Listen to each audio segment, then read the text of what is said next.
This is the moment where time began, where the first man and woman took their first breath, where the story of humanity was written. This is Genesis, the origin of all things. Get ready to dive deep into the full chapter, the beginning of the Bible like you've never seen before. Let's begin. In the beginning, God created the heavens and the earth. The earth was empty and had no form. Darkness covered the deep waters, and the Spirit of God was moving over the surface of the water. Then God said, "Let there be light." And there was light. God saw that the light was good. He separated the light from the darkness. God called the light day and the darkness night. Evening passed and morning came. That was the first day. Then God said, "Let there be a space to separate the waters." So God made the sky to separate the water above from the water below. God called the space sky.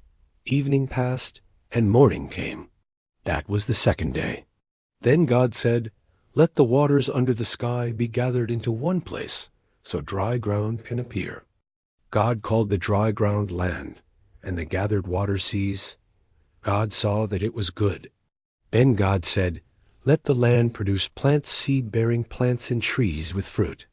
The land produced plants with seeds and trees with fruit, each according to their kind. God saw that it was good. Evening passed and morning came. That was the third day. Then God said, "Let lights appear in the sky to separate the day from the night. They will mark seasons, days, and years." God made two great lights, the sun to rule the day and the moon to rule the night. He also made the stars. God set them in the sky to give light to the earth. He saw that it was good. Evening passed and morning came. That was the fourth day. Then God said, "Let the waters be filled with living creatures, and let birds fly in the sky." God created great sea animals and every kind of fish and bird. He blessed them and said, "Be fruitful and multiply. Fill the seas and let birds multiply on the earth."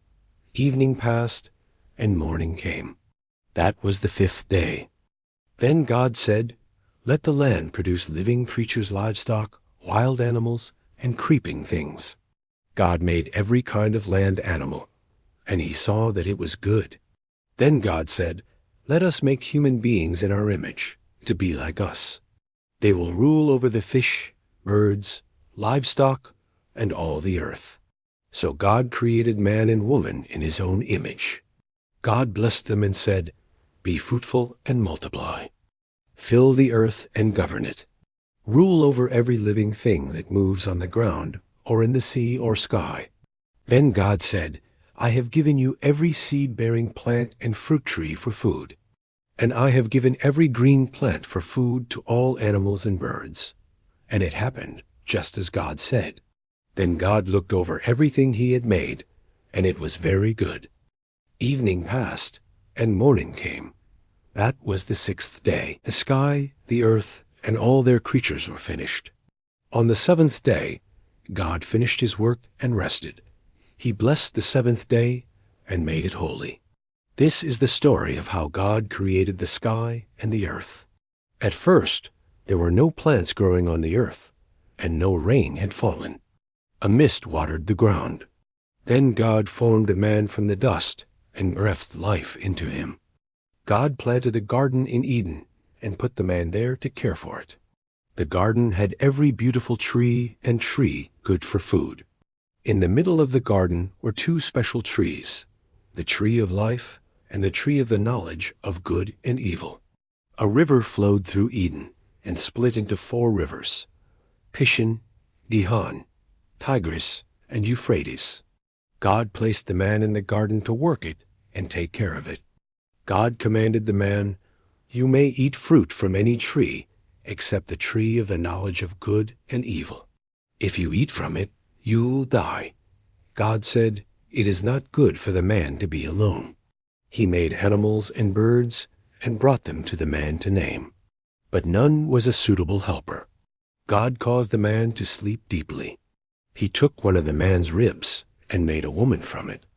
The man said, "This is now bone of my bones and flesh of my flesh. She will be called woman, because she was taken from man. That is why a man leaves his father and mother and is united with his wife. The two become one body. The man and his wife were naked, but felt no shame. The snake was the most clever of all the wild animals God had made. One day, the snake asked the woman, "Did God really say you must not eat from any tree in the garden?" The woman said, "We may eat from the trees, but not from the tree in the middle. God said not to eat or touch it, or we will die." The snake said, "You will not die. God knows when you eat it, your eyes will be opened. You will be like God, knowing good and evil." The woman saw the tree was beautiful. Its fruit looked good, and she wanted to be wise. She took some fruit and ate it. She gave some to her husband, and he also ate. Then their eyes were opened. They realized they were naked.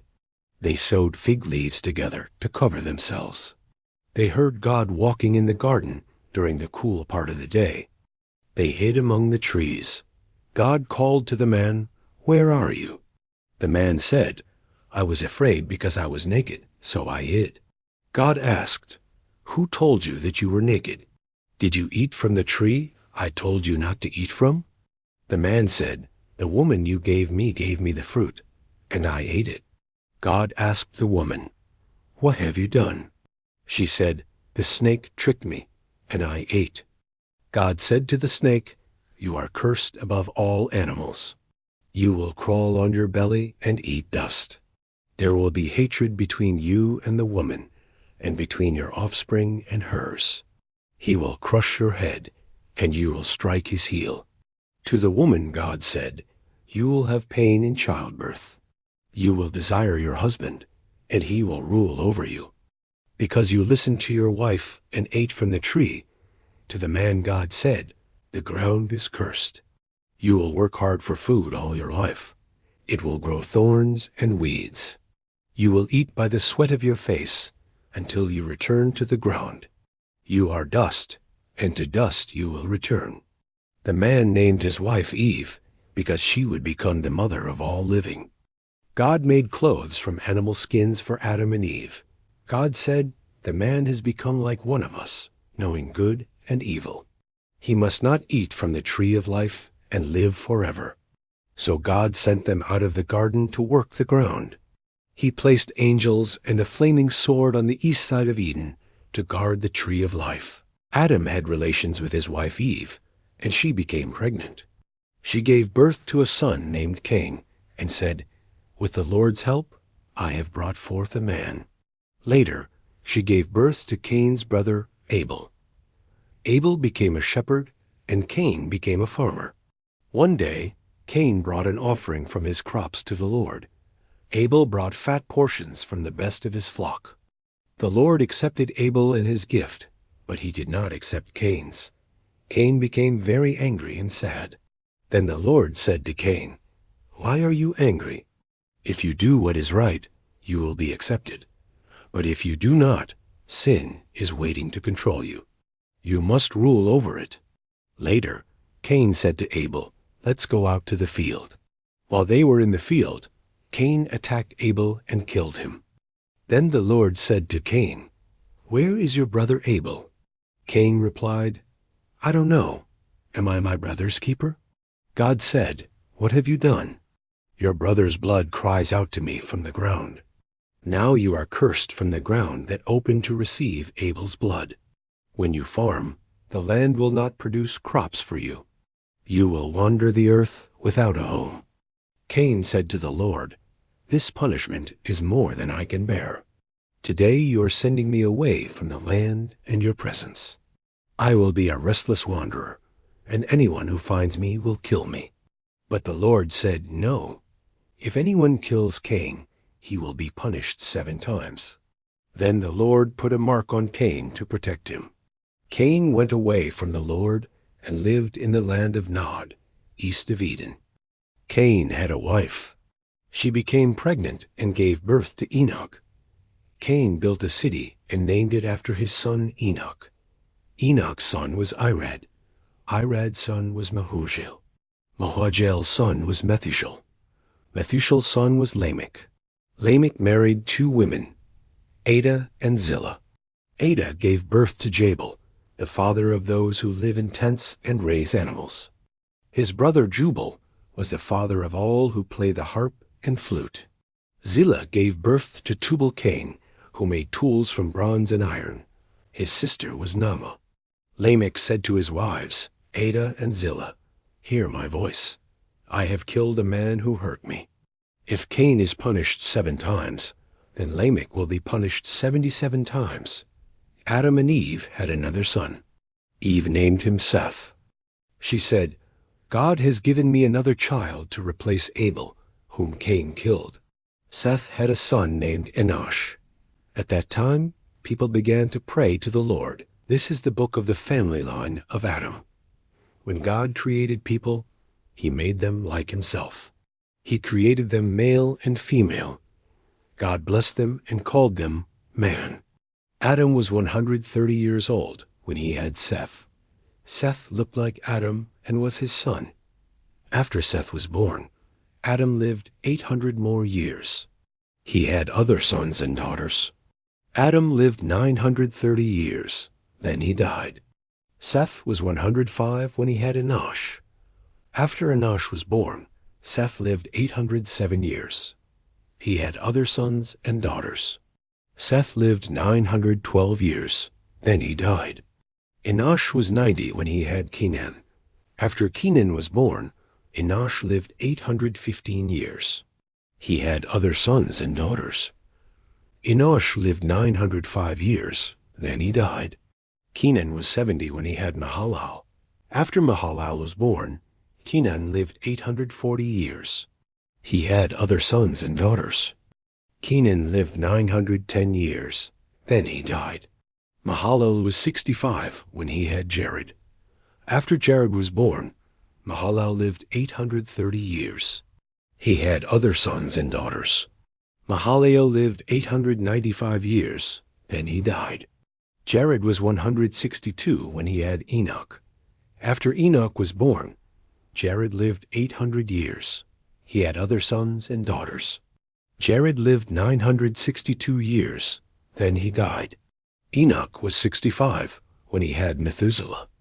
After Methuselah was born, Enoch walked with God. He lived 300 more years. He had other sons and daughters. Enoch lived 365 years. Enoch walked with God, then disappeared. God took him away. Methuselah was 187 when he had Lamech. After Lamech was born, Methuselah lived 782 years. He had other sons and daughters. Methuselah lived 969 years. Then he died. Lamech was 182 when he had a son.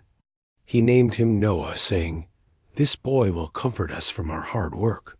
After Noah was born, Lamech lived 595 more years. He had other sons and daughters. Lamech lived 777 years. Then he died.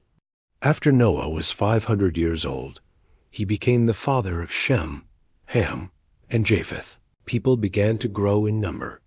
Daughters were born to them. The sons of God saw the daughters of men. They were beautiful, so they married them. They chose whoever they wanted. Then the Lord said, "My spirit will not live in people forever. They are only flesh.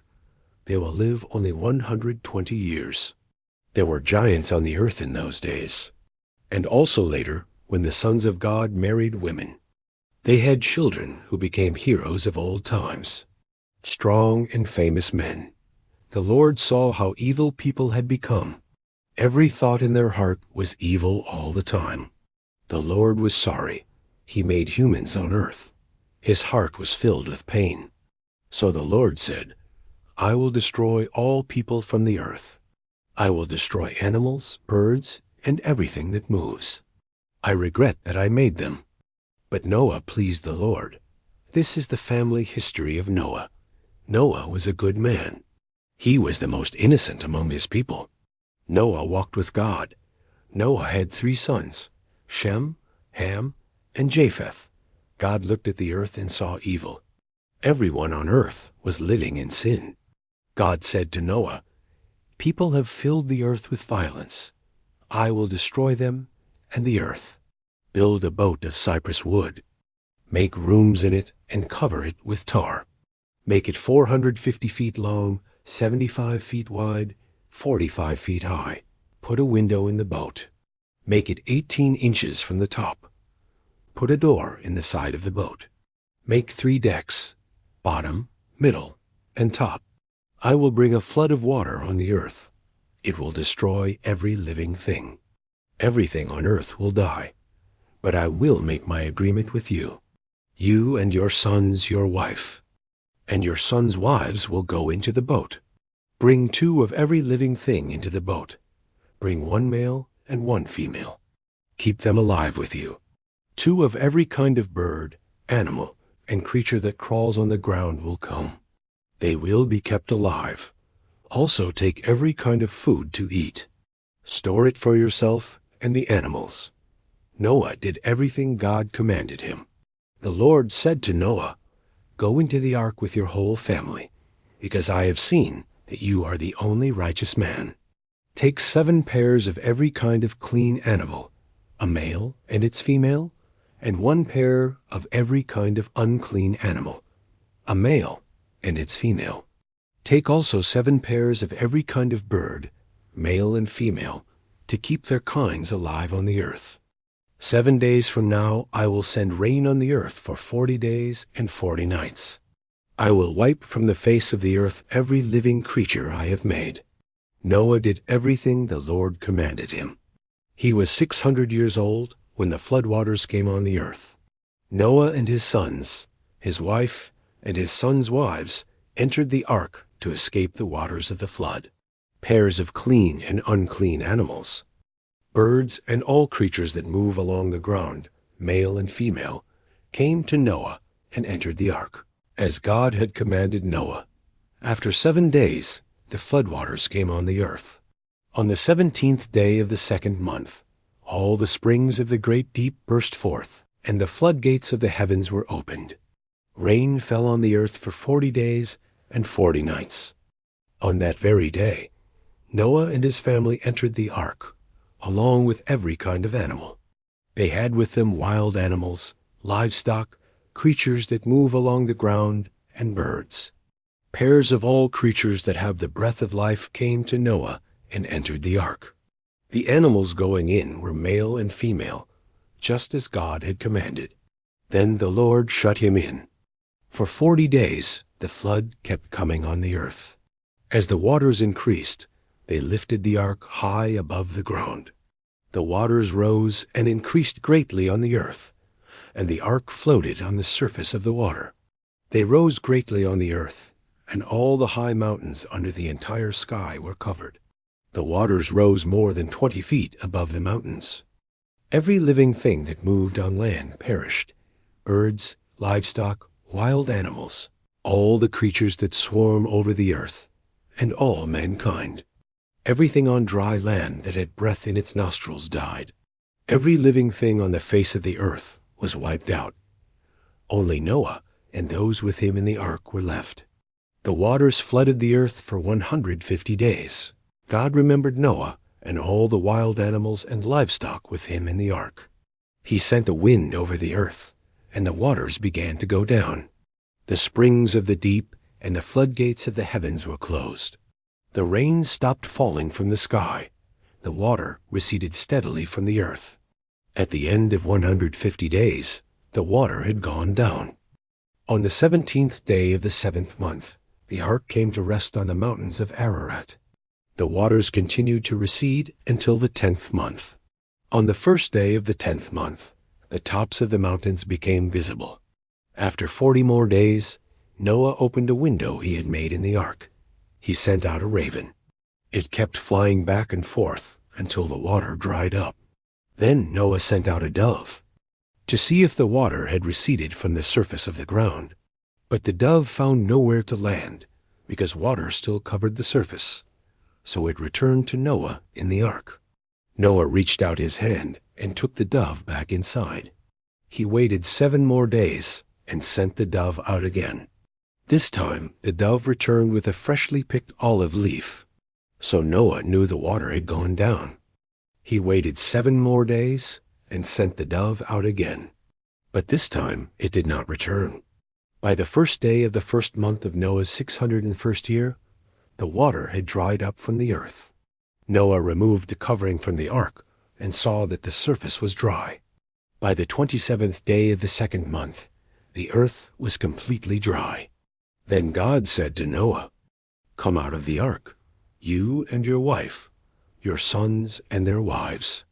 Bring out every kind of living creature with you, the birds, animals, and all the creatures that move along the ground, so they can multiply on the earth and be fruitful."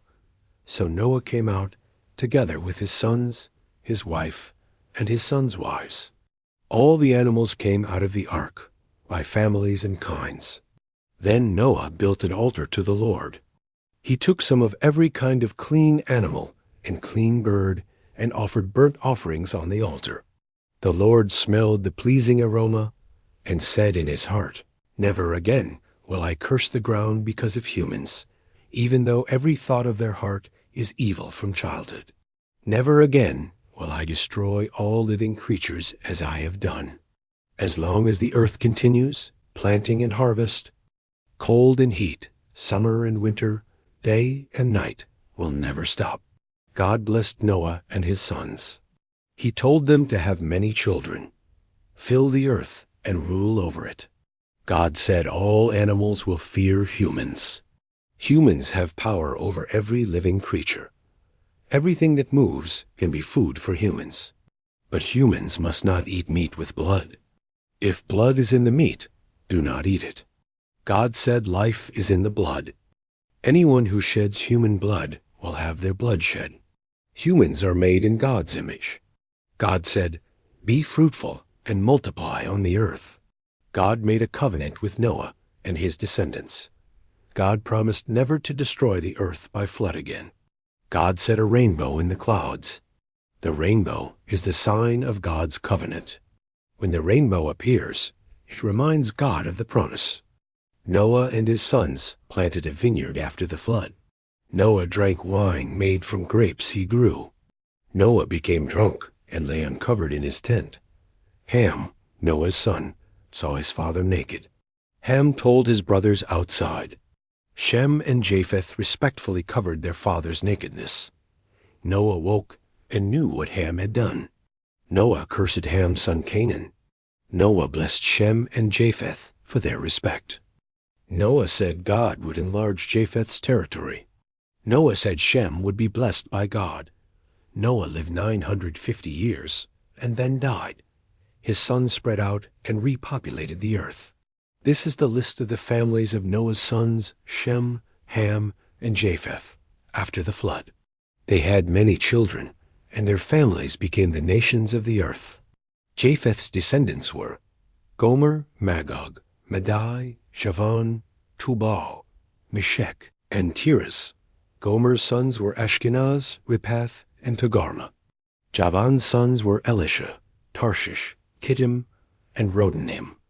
These people spread to different lands and became separate nations, each with their own language and family line. Ham's descendants were Cush, Mizraim, Put, and Canaan. Cush's sons were Seba, Havilah, Sabta, Rama, and Sabteca. Rama's sons were Sheba and Dedan. Cush was also the father of Nimrod, the first powerful man on earth. He became a mighty hunter before the Lord. The beginning of his kingdom was Babylon, Erech, Akkad, and Calneh in Shinar. From that land he went to Assyria and built Nineveh, Rehoboth, Ir, Calah, and reasoned between Nineveh and Calah.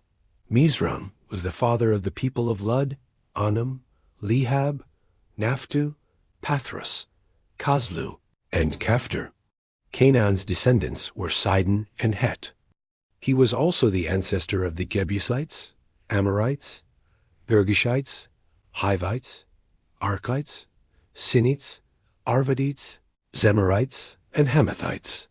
Later the Canaanite families spread out, and their land reached from Sidon toward Shur as far as Gaza, and toward Sodom, Gomorrah, Admah, and Zeboiim. as far as Lasha. These were the descendants of Ham, by family and language, in their own lands and nations. Shem, the older brother of Japheth, also had children. He was the ancestor of all the sons of Eber. Shem's descendants were Elam, Ashur, Arphaxad, Lud, and Aram. Aram's sons were Uz, Hul, Gether, and Mash. Arphaxad was the father of Shelah. Shelah was the father of Eber. Eber had 2 sons. One was named Peleg, because during his time the world was divided. His brother's name was Joktan. Joktan was the father of Almadad, Sheleph, Hazarmath, Cherah, Hadoram, Uzal, Dikla, Obal, Abimael, Sheba, Ophir, Havilah, and Jabab. All these were sons of Joktan. Their territory spread from Mesha toward Sephar in the eastern mountains. These were Shem's descendants by families and languages, in their lands and nations. All these were the families of the sons of Noah, according to their family records and nations. From them came the nations that spread across the earth after the flood. At that time all people spoke one language and used the same words. They moved east and found a plain in the land of Shinar and settled there. They said to each other, "Come, let's make bricks and bake them well." They used bricks instead of stones and tar instead of mortar. Then they said, "Let's build a city for ourselves and a tower that reaches to heaven. We will become famous and not be scattered." But the Lord came down to see the city and the tower the people were building together. The Lord said, "If they are one people with one language, nothing they plan to do will be impossible. Come, let us go down and confuse their language, so they will not understand one another." So the Lord scattered them from there all over the earth, and they stopped building the city. That is why it was called Babel, because there the Lord confused their language. From there the Lord scattered them across the whole earth. This is the family history of Shem. 2 years after the flood, when Shem was 100 years old, he became the father of Arphaxad. After Arphaxad was born, Shem lived 500 more years and had other sons and daughters. Arphaxad was 35 years old when he became the father of Shelah. After Shelah was born, Arphaxad lived 403 years and had other sons and daughters. Shelah was 30 years old when he became the father of Eber. After Eber was born, Shelah lived 403 years and had other sons and daughters. Eber was 34 years old when he became the father of Peleg, after Peleg was born. Eber lived 430 years and had other sons and daughters. Peleg was 30 years old when he became the father of Reu. After Reu was born, Peleg lived 209 years and had other sons and daughters. Reu was 32 years old when he became the father of Sirach. After Sirach was born, Reu lived 207 years and had other sons and daughters. Sirach was 30 years old when he became the father of Nar. After Nar was born, Sirach lived 200 years and had other sons and daughters. Nar was 29 years old when he became the father of Terah. After Terah was born, Nar lived 119 years and had other sons and daughters. After Terah was 70 years old, he became the father of Abram, Nar, and Haran. This is the history of Terah's family. Terah became the father of Abram, Nar, and Haran. Haran became the father of Lot. While his father Terah was still alive, Haran died in Ur of Babylonia. That was his homeland. Abram and Nar both married. Abram's wife was named Sarai. Nahar's wife was named Milcah. She was the daughter of Haran, who was the father of both Milcah and Iscah. Sarai could not have children because she was not able to give birth. Terah took his son Abram, his grandson Lot, son of Haran, and his daughter-in-law Sarai. They left Ur of Babylonia to go to the land of Canaan. But when they came to Haran, they settled there. Terah lived 205 years, and he died in Haran. The Lord said to Abram, Leave your country, your family, and your father's home. Go to the land I will show you. I will make you into a great nation. I will bless you and make your name great. You will be a blessing. I will bless those who bless you. I will curse anyone who treats you badly. All families on earth will be blessed through you." Abram obeyed the Lord. He left Haran with his wife Sarai, his nephew Lot, and all their possessions. They traveled to the land of Canaan. Abram traveled through the land to Shechem. The Lord appeared to Abram and said, "I will give this land to your descendants." Abram built an altar to the Lord there. Then Abram moved to the hill country east of Bethel. He built another altar and worshiped the Lord. Abram continued his journey toward the Negev. There was a famine in the land. So Abram went to Egypt to live for a while. Abram was afraid because Sarai was very beautiful. He told her to say she was his sister, so the Egyptians would treat him well. When Abram came to Egypt, the Egyptians saw that Sarai was very beautiful. Pharaoh's officials praised her to Pharaoh. So Sarai was taken into Pharaoh's palace. Because of Sarai, Pharaoh treated Abram well. He gave Abram sheep, cattle, donkeys, servants, and camels. But the Lord sent terrible diseases to Pharaoh and his household. Pharaoh realized Sarai was Abram's wife. Pharaoh called Abram and said, "What have you done to me? Why didn't you tell me she was your wife?" Pharaoh sent Abram and Sarai away, with all their possessions. Abram left Egypt and returned to the Negev. Abram left Egypt with his wife Sarai and Lot. He had become very rich in livestock, silver, and gold. They traveled from the Negev to Bethel, back to the place where Abram had built an altar before. There he worshipped the Lord again. Lot, who was traveling with Abram, also had flocks, herds, and tents. The land could not support both of them living so close together. There were too many animals. An argument started between Abram's herdsmen and Lot's herdsmen. At that time, the Canaanites and Perizzites were living in the land. Abram said to Lot, "Let's not have fighting between us or our men. We are relatives. Let's separate peacefully. If you go left, I'll go right. If you go right, I'll go left." Lot looked around and saw the Jordan Valley. It was well watered everywhere, like the Lord's garden, like the land of Egypt near Zoar. This was before the Lord destroyed Sodom and Gomorrah. So Lot chose the entire Jordan Valley for himself. He traveled east and set up his tents near Sodom. The people of Sodom were very evil and sinned against the Lord. After Lot had gone, the Lord spoke to Abram, "Look around you. All the land you see, I will give to you and your descendants forever. I will make your descendants as many as the dust of the earth. If anyone could count the dust, they could count your people. Walk through the land from north to south and east to west. I am giving it all to you." So Abram moved his tents to live near the great trees of Mamre at Hebron. There he built an altar to the Lord.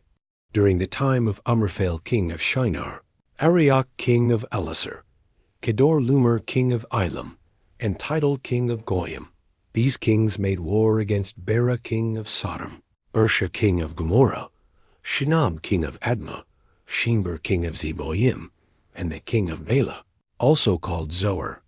The kings of Sodom, Gomorrah, Admah, Zeboim, and Zoar joined together in the valley of Siddim, the Salt Sea. They had served Kedorlaomer for 12 years, but rebelled in the 13th year. In the 14th year, Kedorlaomer and the kings with him attacked. They defeated the Rephaites, Zuzites, Emites, and Horites in the regions of Ashtaroth, Ham, and Mount Seir. Then they turned back and came to Kadesh. They conquered the Amalekites and the Amorites as well. The kings of Sodom and Gomorrah marched out and fought them in the valley of Siddim, but Kedorlaomer's side won. The valley was full of tar pits. Some kings fell into them, and the rest fled to the mountains. The winners took all the goods of Sodom and Gomorrah, including food and possessions. They also took Lot, Abram's nephew, and all his things. When Abram heard Lot had been taken, he called out 318 trained men born in his household. He pursued the enemy as far as Dan. At night, Abram attacked with his men and defeated them. He recovered all the goods, his nephew Lot, and all the women and people.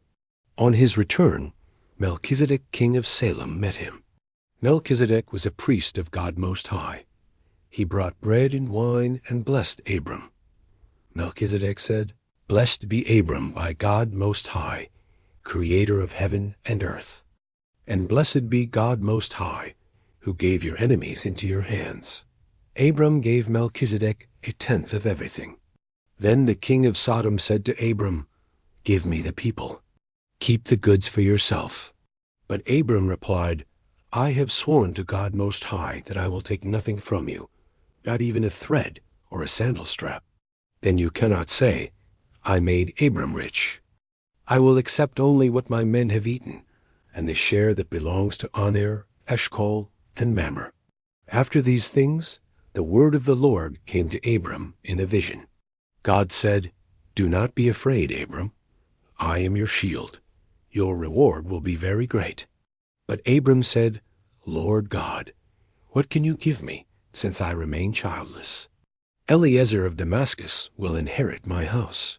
Then Abram said, "You have given me no children, so a servant will be my heir." But the Lord said, "This man will not be your heir. You will have a son from your own body." God took Abram outside and said, "Look up at the sky and count the stars, if you can. That's how many descendants you will have." Abram believed the Lord, and the Lord accepted his faith and counted him as righteous. God said, "I am the Lord who brought you out of Ur of the Chaldeans to give you this land to own." But Abram asked, "Lord God, how can I know I will own it?" So God told Abram, "Bring me a 3-year-old cow, a 3-year-old female goat, a 3-year-old ram, a dove, and a young pigeon." Abram brought all of them to God. He cut each animal down the middle and laid the halves opposite each other, but he did not cut the birds. Then birds of prey came down on the carcasses, but Abram drove them away. As the sun was setting, Abram fell into a deep sleep, and a thick and frightening darkness came over him. Then the Lord said, "Know this for sure, your descendants will be strangers in a land not their own. They will be slaves and mistreated for 400 years. But I will punish the nation they serve. Afterward, they will come out with great possessions. You will go to your fathers in peace and be buried at a good old age. In the 4th generation, your descendants will return here, because the sin of the Amorites has not yet reached its full measure." When the sun set and it was dark, a smoking firepot and a flaming torch passed between the pieces. On that day the Lord made a covenant with Abram.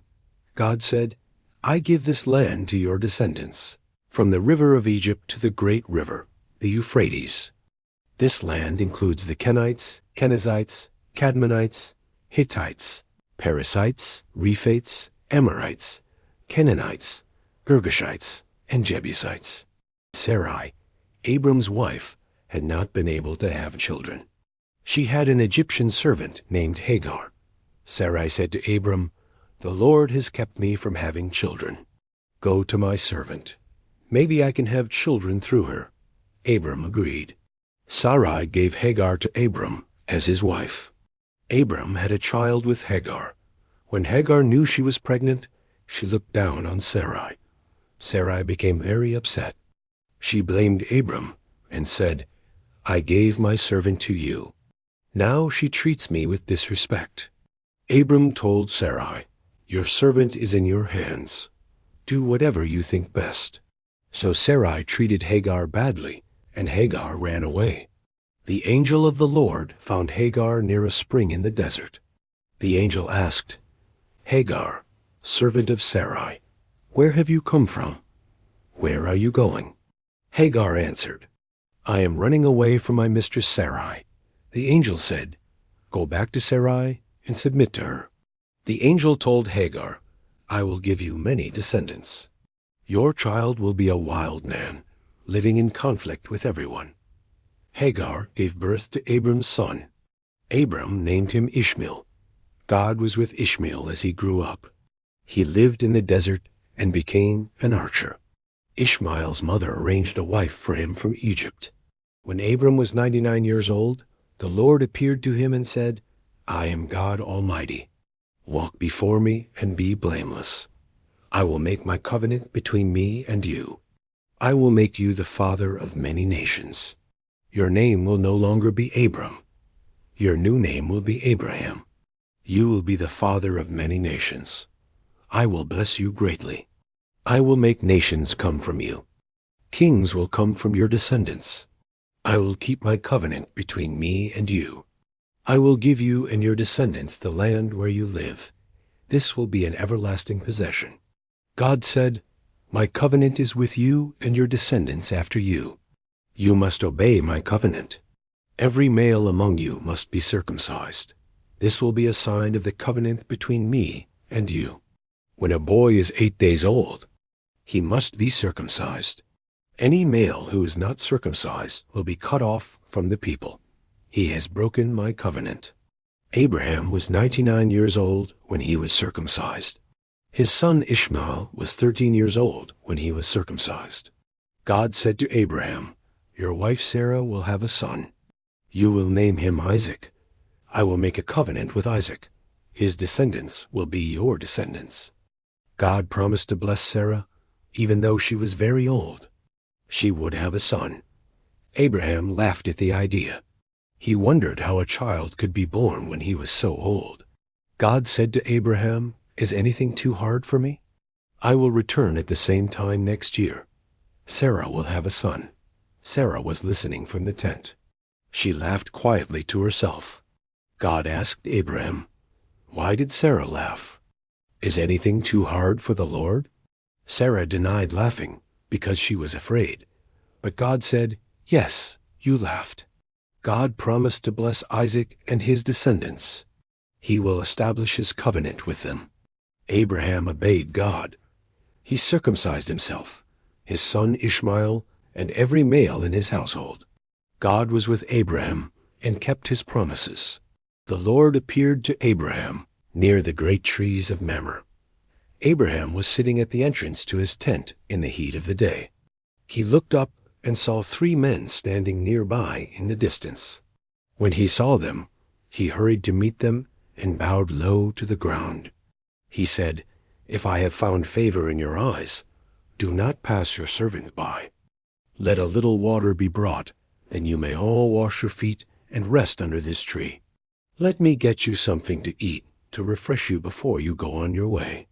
Now that you have come to your servant, let me serve you well. Very well, they answered. Do as you say and prepare something. Abraham hurried into the tent to Sarah and said, Quick, get 3 seahs of the finest flour. Knead it and bake some fresh bread for our guests today. Then Abraham ran to the herd and chose a tender, choice calf for them. He gave it to a servant, who hurried to prepare it with care. He then brought curds, milk, and the prepared calf to serve them. He stood nearby under the tree while they ate the meal he prepared. Where is your wife Sarah? They asked him, wondering aloud. There in the tent, Abraham replied to the 3 visitors. Then one of them said, I will surely return to you next year. By that time, your wife Sarah will have a son of her own. Now Sarah was listening at the entrance of the tent behind him. Abraham and Sarah were already old and well advanced in years together. Sarah was past the age of childbearing, and she laughed to herself. She thought, After I am worn out and my Lord is old, will I now have this pleasure? Then the Lord said to Abraham, Why did Sarah laugh at what I said? Is anything too hard for the Lord to accomplish or perform? I will return to you at the appointed time next year, and Sarah will indeed have a son, just as I have spoken. Sarah was afraid, so she lied and said, I did not laugh. But the Lord said, Yes, you did laugh. Do not deny it. When the men got up to leave, they looked down toward Sodom. Abraham walked along with them to see them safely on their way. Then the Lord said, "Shall I hide from Abraham what I am about to do? Abraham will surely become a great and powerful nation on the earth. All nations on earth will be blessed through him and his family. I have chosen him to direct his children and household after him carefully. They must keep the way of the Lord by doing what is right and just. Then the Lord will bring about for Abraham what he has promised him." The Lord said, "The outcry against Sodom and Gomorrah is so great. Their sin is very grievous and has reached up before me. I will go down and see if what they have done is as bad as the outcry. If not, I will know the full truth of the matter." The men turned away and went toward Sodom, but Abraham remained with the Lord. Then Abraham approached him and asked a bold question to the Lord. "Will you sweep away the righteous with the wicked in that city? What if there are 50 righteous people in the city altogether? Will you really sweep it away and not spare the place for their sake? Far be it from you to do such a thing and destroy the righteous with the wicked. Treating the righteous and wicked alike is not your nature, O Lord. Far be it from you. Shall not the judge of all the earth do right?" The Lord said, "If I find 50 righteous people in the city of Sodom, I will spare the whole place for their sake." Then Abraham spoke up again with great humility and respect. "Now that I have been so bold to speak to the Lord, though I am nothing but dust and ashes, what if the number of righteous is 5 less than 50 in the city? Will you destroy the whole city because of 5 fewer righteous ones? If I find 45 righteous people there," he said, "I will not destroy it at all." Once again, Abraham spoke up and asked with reverence and hope, "What if only 40 are found there among the people?" He said, "For the sake of 40, I will not do it and hold back judgment." Then Abraham said, "May the Lord not be angry, but let me speak again. What if only 30 righteous people can be found in Sodom?" He answered, "I will not do it if I find 30 there within the city." Abraham said, "Now that I have been bold to speak to the Lord again, what if only 20 righteous people are found there in the city?" He said, "For the sake of 20, I will not destroy the land." Then Abraham said, "May the Lord not be angry, but let me speak once more. What if only 10 righteous people can be found in the whole city?" He answered, "For the sake of 10, I will not destroy it at all." When the Lord had finished speaking with Abraham on that day, he left, and Abraham returned home to his tent in the land. God had heard the intercession of Abraham, his servant and friend. The judgment of Sodom was near, but mercy had been offered. Abraham's plea showed his heart for justice and for the innocent. Though judgment was coming, God remained righteous and fair in his ways. The visit revealed God's plan and Abraham's deep relationship with him. Even in wrath, God remembered mercy through his servant's bold prayers. The chapter ends with Abraham waiting and God preparing his next move. 2 angels arrived at Sodom in the evening. Lot was sitting at the gate of the city. When he saw them, he bowed down with his face to the ground. He said, "My lords, please come to my house. You can wash your feet and spend the night. Then you can go on your way early in the morning." They replied, "No, we will stay the night in the square." But Lot insisted strongly. So they went with him and entered his house. He prepared a meal for them, baking bread without yeast, and they ate. Before they had gone to bed, all the men from every part of Sodom surrounded the house. They called to Lot, "Where are the men who came to you tonight? Bring them out to us so we can harm them." Lot went outside to meet them and shut the door behind him. He said, "No, my friends, don't do this wicked thing. Look, I have 2 daughters who have never slept with a man. Let me bring them out to you, and you can do what you like with them. But don't do anything to these men, because they are my guests." The crowd shouted, "Get out of our way." They said, "This man came here as a foreigner, and now he wants to judge us. We'll treat you worse than them." They pushed against Lot and came near to break the door. But the angels reached out and pulled Lot inside. Then they shut the door and struck the men outside with blindness, so they could not find the door. The angels said to Lot, "Do you have anyone else here? Sons-in-law, sons, daughters, or anyone else in the city who belongs to you? Get them out of here. We are going to destroy this place." The outcry to the Lord against its people is so great, he has sent us to destroy it. So Lot went out and spoke to his sons-in-law. He said, "Hurry and get out of this place. The Lord is about to destroy the city." But they thought he was joking. At dawn, the angels urged Lot, "Hurry, take your wife and 2 daughters, or you will be swept away." When Lot hesitated, the angels grasped their hands and led them safely out of the city, for the Lord was merciful to them. As soon as they were safely outside, one angel said, "Run for your lives. Don't look back or stop anywhere in the valley. Flee to the mountains, or you will be swept away." But Lot said, "No, my Lord, please. You have shown great kindness, but I cannot flee to the mountains. Look, there is a small town nearby. Let me run there and live." The angel said, "Very well. I grant this request. I will not destroy the town you speak of. Run there quickly, because I cannot do anything until you reach it." That town was called Zoar. By the time Lot reached Zoar, the sun had risen over the land. Then the Lord rained down burning sulfur on Sodom and Gomorrah from the heavens. He destroyed those cities and all the people in them, including everything that grew on the land. But Lot's wife looked back, and she became a pillar of salt. Early the next morning, Abraham returned to the place where he had stood before the Lord. He looked down toward Sodom and Gomorrah. He saw dense smoke rising from the land, like smoke from a furnace. So God destroyed the cities of the plain. But he remembered Abraham and saved Lot, because of his promise to Abraham. Lot and his 2 daughters left Zoar and lived in a cave in the mountains, because he was afraid to stay in Zoar. One day the older daughter said to the younger, "Our father is old, and there is no man around to marry us. Let's get our father drunk and sleep with him, so we can preserve our family line." That night they got their father drunk. The older daughter went in and slept with him. He was not aware of it. The next night they did it again. The younger daughter slept with him. He didn't know when she came or went.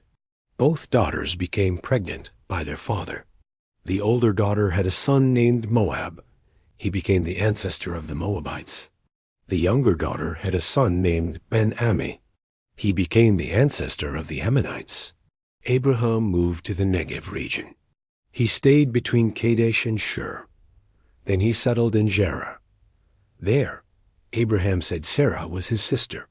So Abimelech, king of Gerar, took Sarah. But God came to Abimelech in a dream. He said, "You are as good as dead. You took a married woman into your house." Abimelech had not gone near her. He said, "Lord, will you destroy innocent people?" Abraham told me, "She is my sister." And she said, "He is my brother. I did this with a clear conscience." God said in the dream, "Yes, I know. That's why I kept you from sinning. I didn't let you touch her. Now return the man's wife. He is a prophet and will pray for you. Then you will live. But if you don't return her, you will die." Early the next morning, Abimelech got up. He told all his officials about the dream. They were very afraid. Abimelech called Abraham and said to him, "What have you done to us? How did I sin against you? You brought guilt on me and my kingdom. You have done things that should not be done." Abimelech asked, "What were you thinking?" Abraham said, "I thought, there is no fear of God here. They will kill me to take my wife. Besides, she really is my sister. She is the daughter of my father, but not the daughter of my mother. She became my wife. When God had me leave my home, I told her, 'This is how to show love. Say, he is my brother.'" Then Abimelech gave Sarah back to Abraham. He gave him sheep, cattle, and servants. He said, "Live wherever you like in my land." To Sarah, he said, "I gave your brother 1,000 pieces of silver. This is proof you are completely innocent." Then Abraham prayed to God. God healed Abimelech and his wife and slaves. They could have children again. The Lord had kept them from having children because of Sarah, Abraham's wife. The Lord kept his promise to Sarah. She became pregnant and gave birth to a son. Abraham named him Isaac. When Isaac was 8 days old, Abraham circumcised him as God commanded. Sarah said, "God has brought me laughter. Everyone who hears will laugh with me." She was glad that Isaac was born.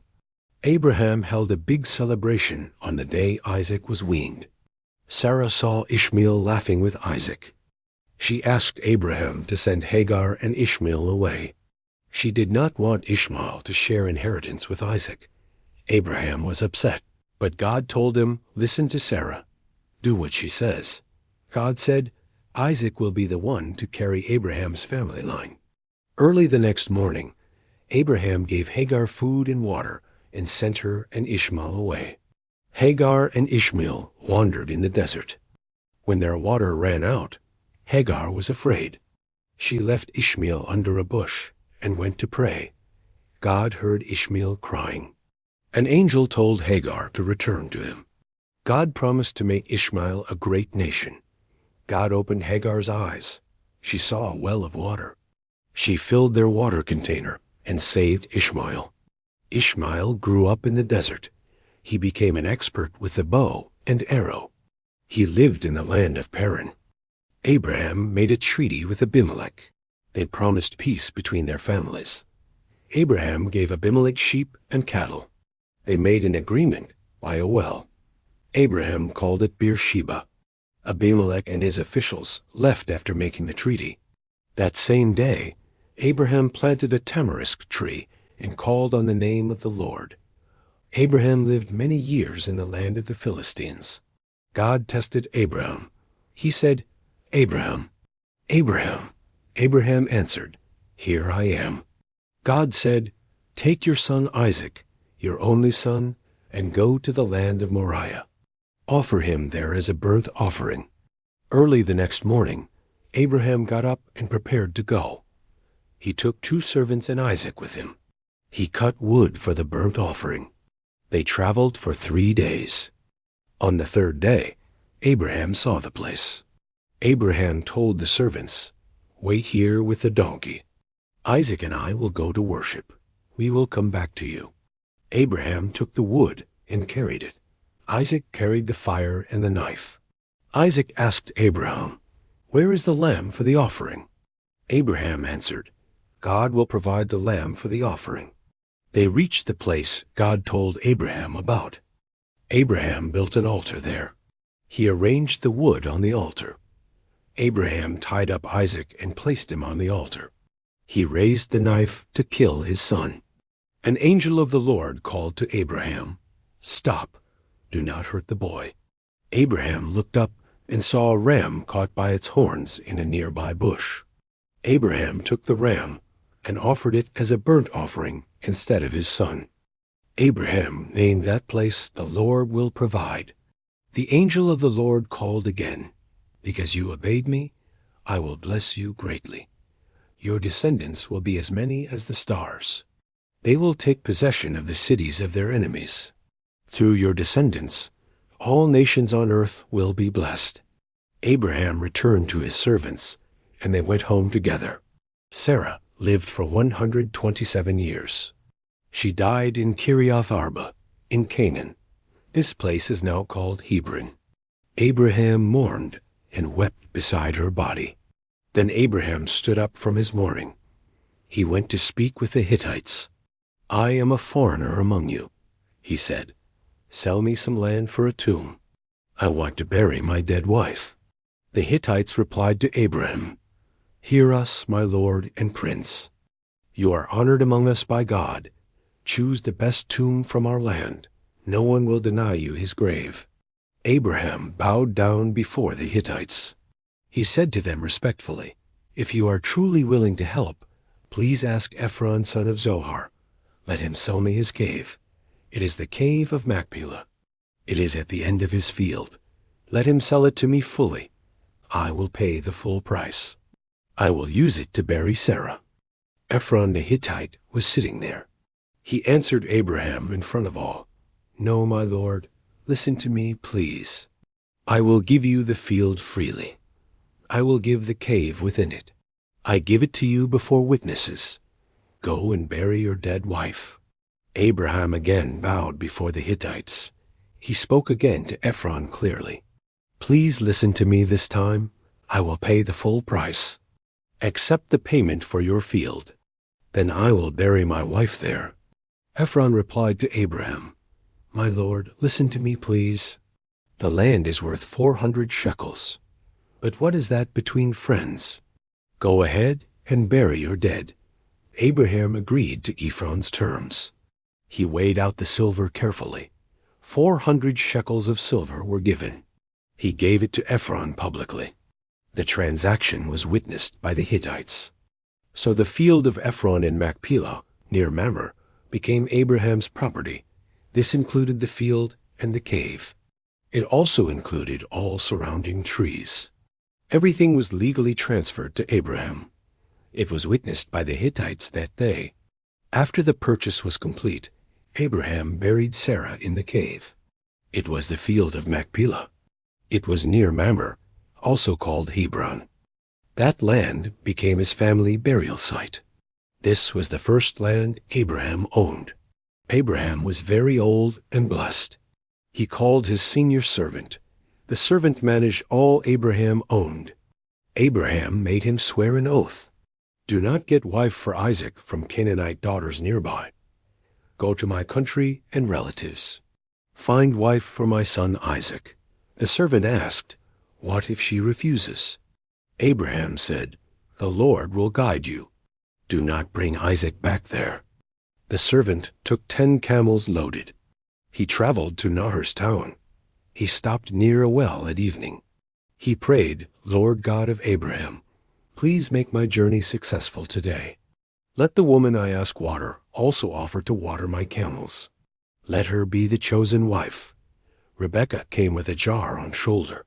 She was beautiful and a virgin. She went down to the spring. She filled her jar with water, then came up from the spring. The servant asked her for water. She said, "Drink, my lord."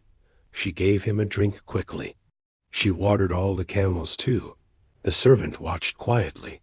He wondered if God helped him. He gave her gold nose ring and bracelets.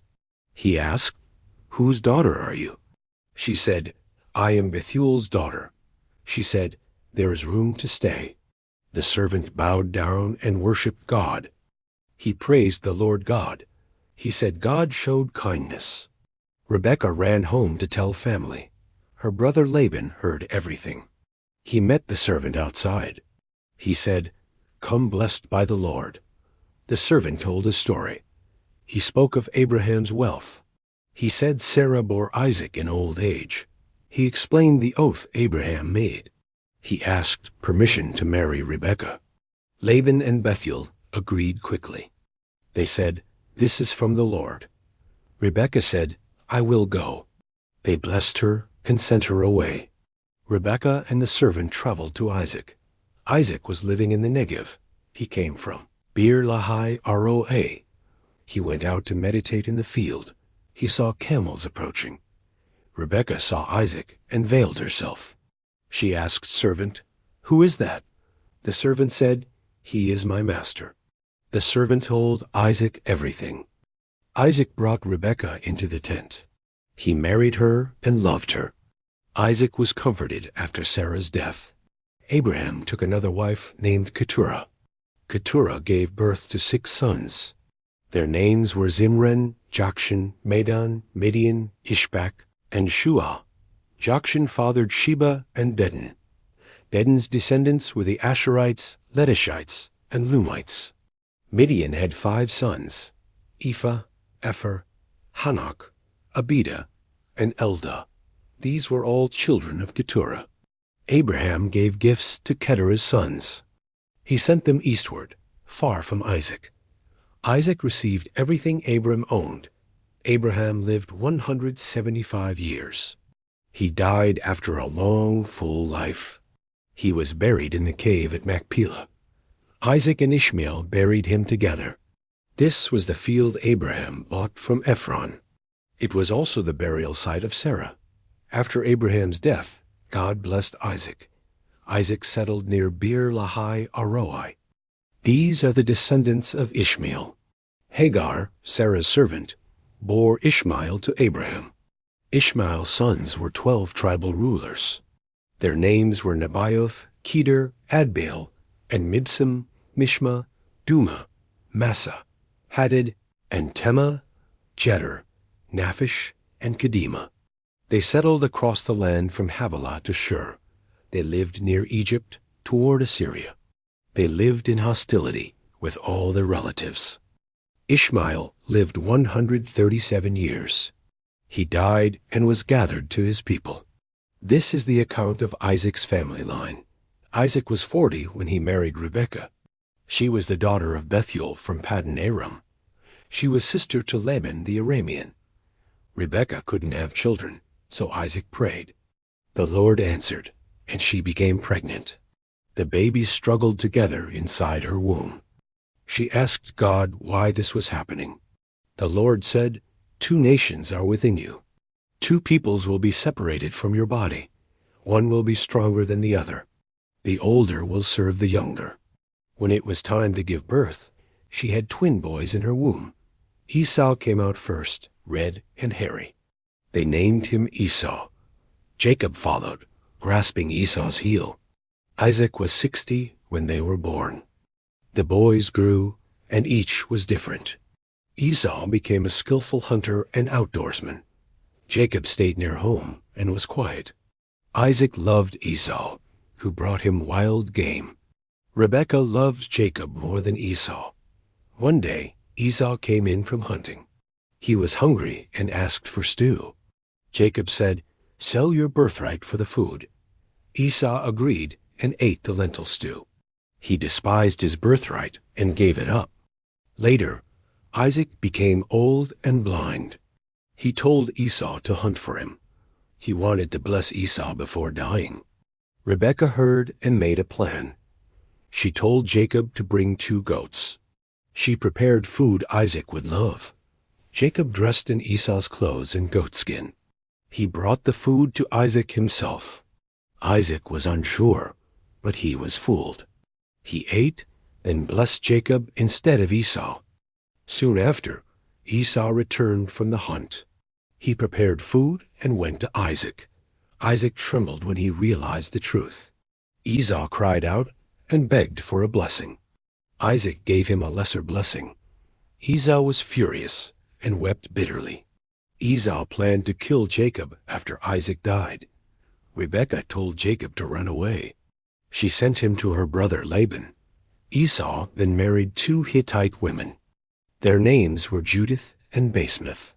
These marriages brought grief to Isaac and Rebekah. A famine struck the land once again. Isaac went to Abimelech in Gerar. God told Isaac not to go to Egypt. "Stay in this land. I will bless you. I will give your descendants all these lands. I will keep the oath I gave Abraham. Your offspring will be as many as stars. Through them, all nations will be blessed." Isaac stayed in Gerar, as God said. The men asked about his wife Rebekah. He said she was his sister. He feared they would kill him for her. Time passed, and Abimelech saw the truth. He saw Isaac showing affection to Rebekah. Abimelech summoned Isaac and asked for honesty. Isaac admitted Rebekah was his wife. Abimelech rebuked Isaac for his deception. He ordered protection for Isaac and Rebekah. Anyone who harms them shall be punished. Isaac planted crops and reaped 100-fold. The Lord blessed him more and more. Isaac became rich and very powerful. He had flocks, herds, and many servants. The Philistines grew jealous of Isaac's success. They filled his wells with dirt. These wells were dug by Abraham's servants. Abimelech told Isaac to leave their land. He said Isaac had become too powerful. Isaac moved away and camped in Gerar Valley. There, his servants reopened the old wells. They called them by Abraham's original names. They dug new wells and found fresh water. The herders of Gerar quarreled over the water. Isaac named the well Esek, meaning dispute. They dug another well and quarreled again. He named it Sitnah, meaning opposition. He moved and dug a third well. There was no argument over this one. He named it Rehoboth, meaning room. Isaac said, "Now the Lord has given space." From there he went to Beersheba. The Lord appeared to him that night. God said, "I am with you always. Do not fear, I will bless you. I will multiply your descendants for Abraham's sake." Isaac built an altar and worshipped God. He pitched his tent and dug another well. Abimelech came to visit Isaac in peace. He brought his advisor Ahuzzath and army commander Phicol. Isaac asked, "Why do you visit me now? You sent me away from your land." They replied, "We see God is with you. Let us make a treaty of peace. Promise not to harm us or seek revenge.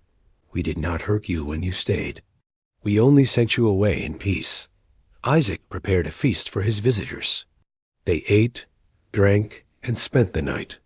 Early the next morning, they exchanged oaths. Isaac sent them away in peace. Later, Isaac's servants reported good news. They said, "We found water in the well." He named the well Sheba, meaning oath. The city became known as Beersheba. When Esau was 40 years old, he married. He took 2 Hittite wives for himself. Their names were Judith and Basemath. They caused much grief to Isaac and Rebekah. Isaac had grown old and weak. His eyesight had become nearly blind. He called Esau his oldest son. Isaac said, "Prepare a meal I love. Hunt wild game and cook it well. I will eat and then bless you." Isaac wanted to bless Esau before death. Rebekah heard Isaac speaking to Esau. She quickly called Jacob, her younger son. She said, "Isaac plans to bless Esau. Do what I tell you, my son. Bring me 2 goats from the flock. I will cook a delicious meal. You will take it to your father. He will think you are Esau. He will eat and bless you instead." Jacob said, "Esau is hairy. I am smooth. If father touches me, I'll be cursed." Rebekah said, "Let the curse fall on me. Just do as I say and go." Jacob brought the goats to his mother. Rebekah prepared the meal Isaac loved most. She took Esau's best clothes and dressed Jacob. She covered his hands with goatskin. She gave him the food and bread. Jacob went to Isaac pretending to be Esau. Isaac asked, "Who are you, my son?" Jacob answered, "I am Esau, your firstborn. I did as you told me. Eat and bless me now, father." Isaac said, "How did you hunt so fast?" Jacob replied, "God gave me success today." Isaac asked to feel his son's hands. He touched Jacob's hands and felt hair. Isaac said, "The voice is Jacob's voice, but the hands feel like Esau's hands." Isaac still wasn't completely sure.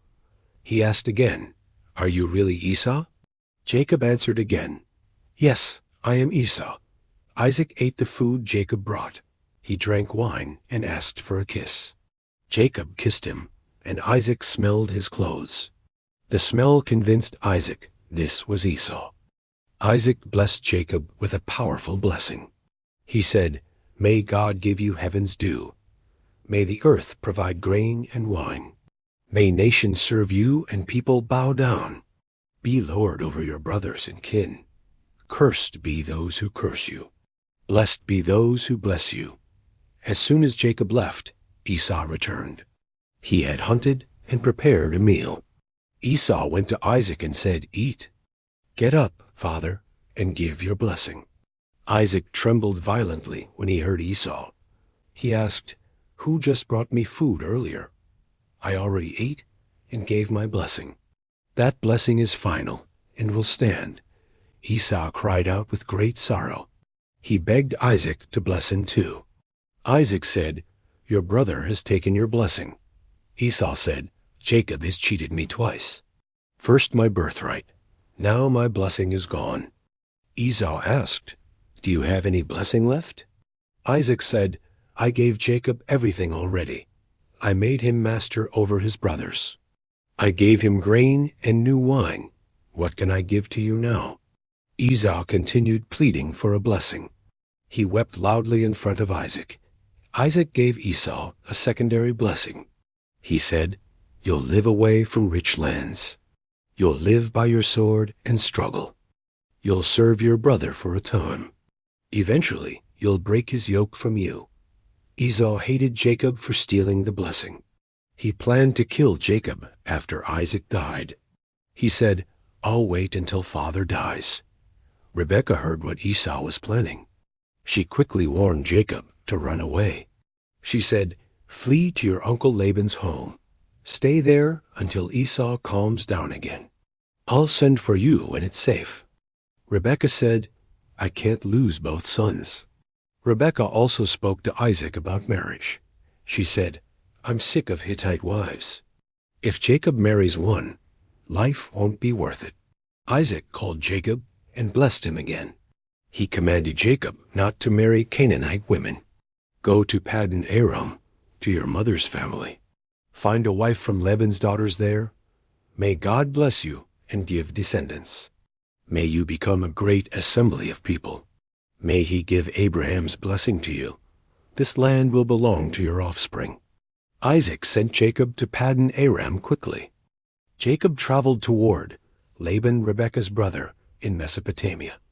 Esau saw Isaac had blessed Jacob again. He noticed Isaac warned against Canaanite women. Jacob obeyed and left to find a wife. Esau realized his wives displeased his parents greatly. So he married Mahalath, Ishmael's daughter, as well. She was the sister of Nebaioth, Ishmael's son. Jacob left Beersheba and journeyed toward Haran. When evening came, he stopped to sleep. He took a stone and used it as a pillow. He laid down to rest under the sky.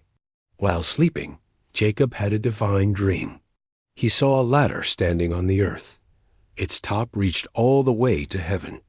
God's angels were going up and down it. Then the Lord stood above the ladder. The Lord spoke directly to Jacob there. "I am the God of Abraham and Isaac. I will give you this land below. Your descendants will be like dust everywhere. You will spread out in every direction. All nations will be blessed through you.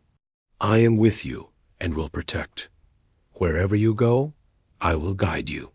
I will bring you back to this land. I will not leave until my promise is done." Jacob woke up from his sleep, amazed. He said, "Surely God is in this place. I didn't know it, but now I do." He was filled with fear and awe. This is none other than God's house. This is the gate that leads to heaven. Early in the morning, Jacob took the stone. He set it upright and poured oil on it. He named that place Bethel, meaning house of God. Previously, the city was called Luz by locals. Jacob made a vow before continuing his journey. "If God stays with me and protects me, if he provides food and clothes for me, if I return safely to my father's house, then the Lord will be my only God. This stone will be God's holy pillar, and I will give him a tenth of everything." Jacob continued his journey toward the east. He came to a well in a field. 3 flocks of sheep were lying nearby. The sheep drank from that shared well. A large stone covered the mouth of it. Jacob spoke to the nearby shepherds gently. "Where are you from, brothers?" He asked. "We're from Haran," they replied to him. "Do you know Laban, son of Nar?" "Yes, we know him," they answered clearly. Jacob asked, "Is he well and doing fine?" They said, "He's doing well and healthy. Look, his daughter Rachel is coming with sheep." Jacob said, "The day is still early now. Why not water the sheep and feed them?" The men said, "We wait for all flocks. When they gather, we roll the stone away." While they spoke, Rachel arrived with her flock. She was a shepherdess, caring for her sheep. When Jacob saw Rachel and Laban's sheep, he stepped forward and rolled the stone away. He watered the sheep for Rachel right then. Jacob kissed Rachel and began to weep. He told her he was Rebekah's son. Rachel ran home to tell her father Laban. When Laban heard about Jacob's arrival there, he ran out to meet him warmly. He embraced him and kissed him gladly. He brought Jacob home to stay with him. Jacob told Laban everything that had happened. Laban said, "You are my flesh and blood." Jacob stayed with Laban for a month. Then Laban offered Jacob fair compensation. He said, "Tell me what your wages are." Laban had 2 daughters in his household. The older was Leah, the younger Rachel. Leah had weak eyes but was kind. Rachel was beautiful in form and face. Jacob loved Rachel with all his heart. He said, "I'll serve 7 years for her." Laban agreed and said it was a deal. Jacob worked 7 years for Rachel's hand. They felt like only a few days. He deeply loved her and longed to marry. After 7 years, Jacob asked for Rachel. Laban prepared a feast and held a wedding. That evening, he gave Leah to Jacob instead. Laban secretly sent Leah in place of Rachel. In the morning, Jacob realized the deception. He asked Laban, "Why have you tricked me?" Laban replied, "It's our custom here in Haran. We marry the older daughter before the younger. Finish Leah's bridal week, then marry Rachel too. Serve me another 7 years afterward for her." Jacob agreed and completed Leah's wedding week. Then Laban gave him Rachel as his wife. He also gave Rachel his servant Bilhah. Jacob loved Rachel more than he loved Leah. He served Laban 7 more years in return.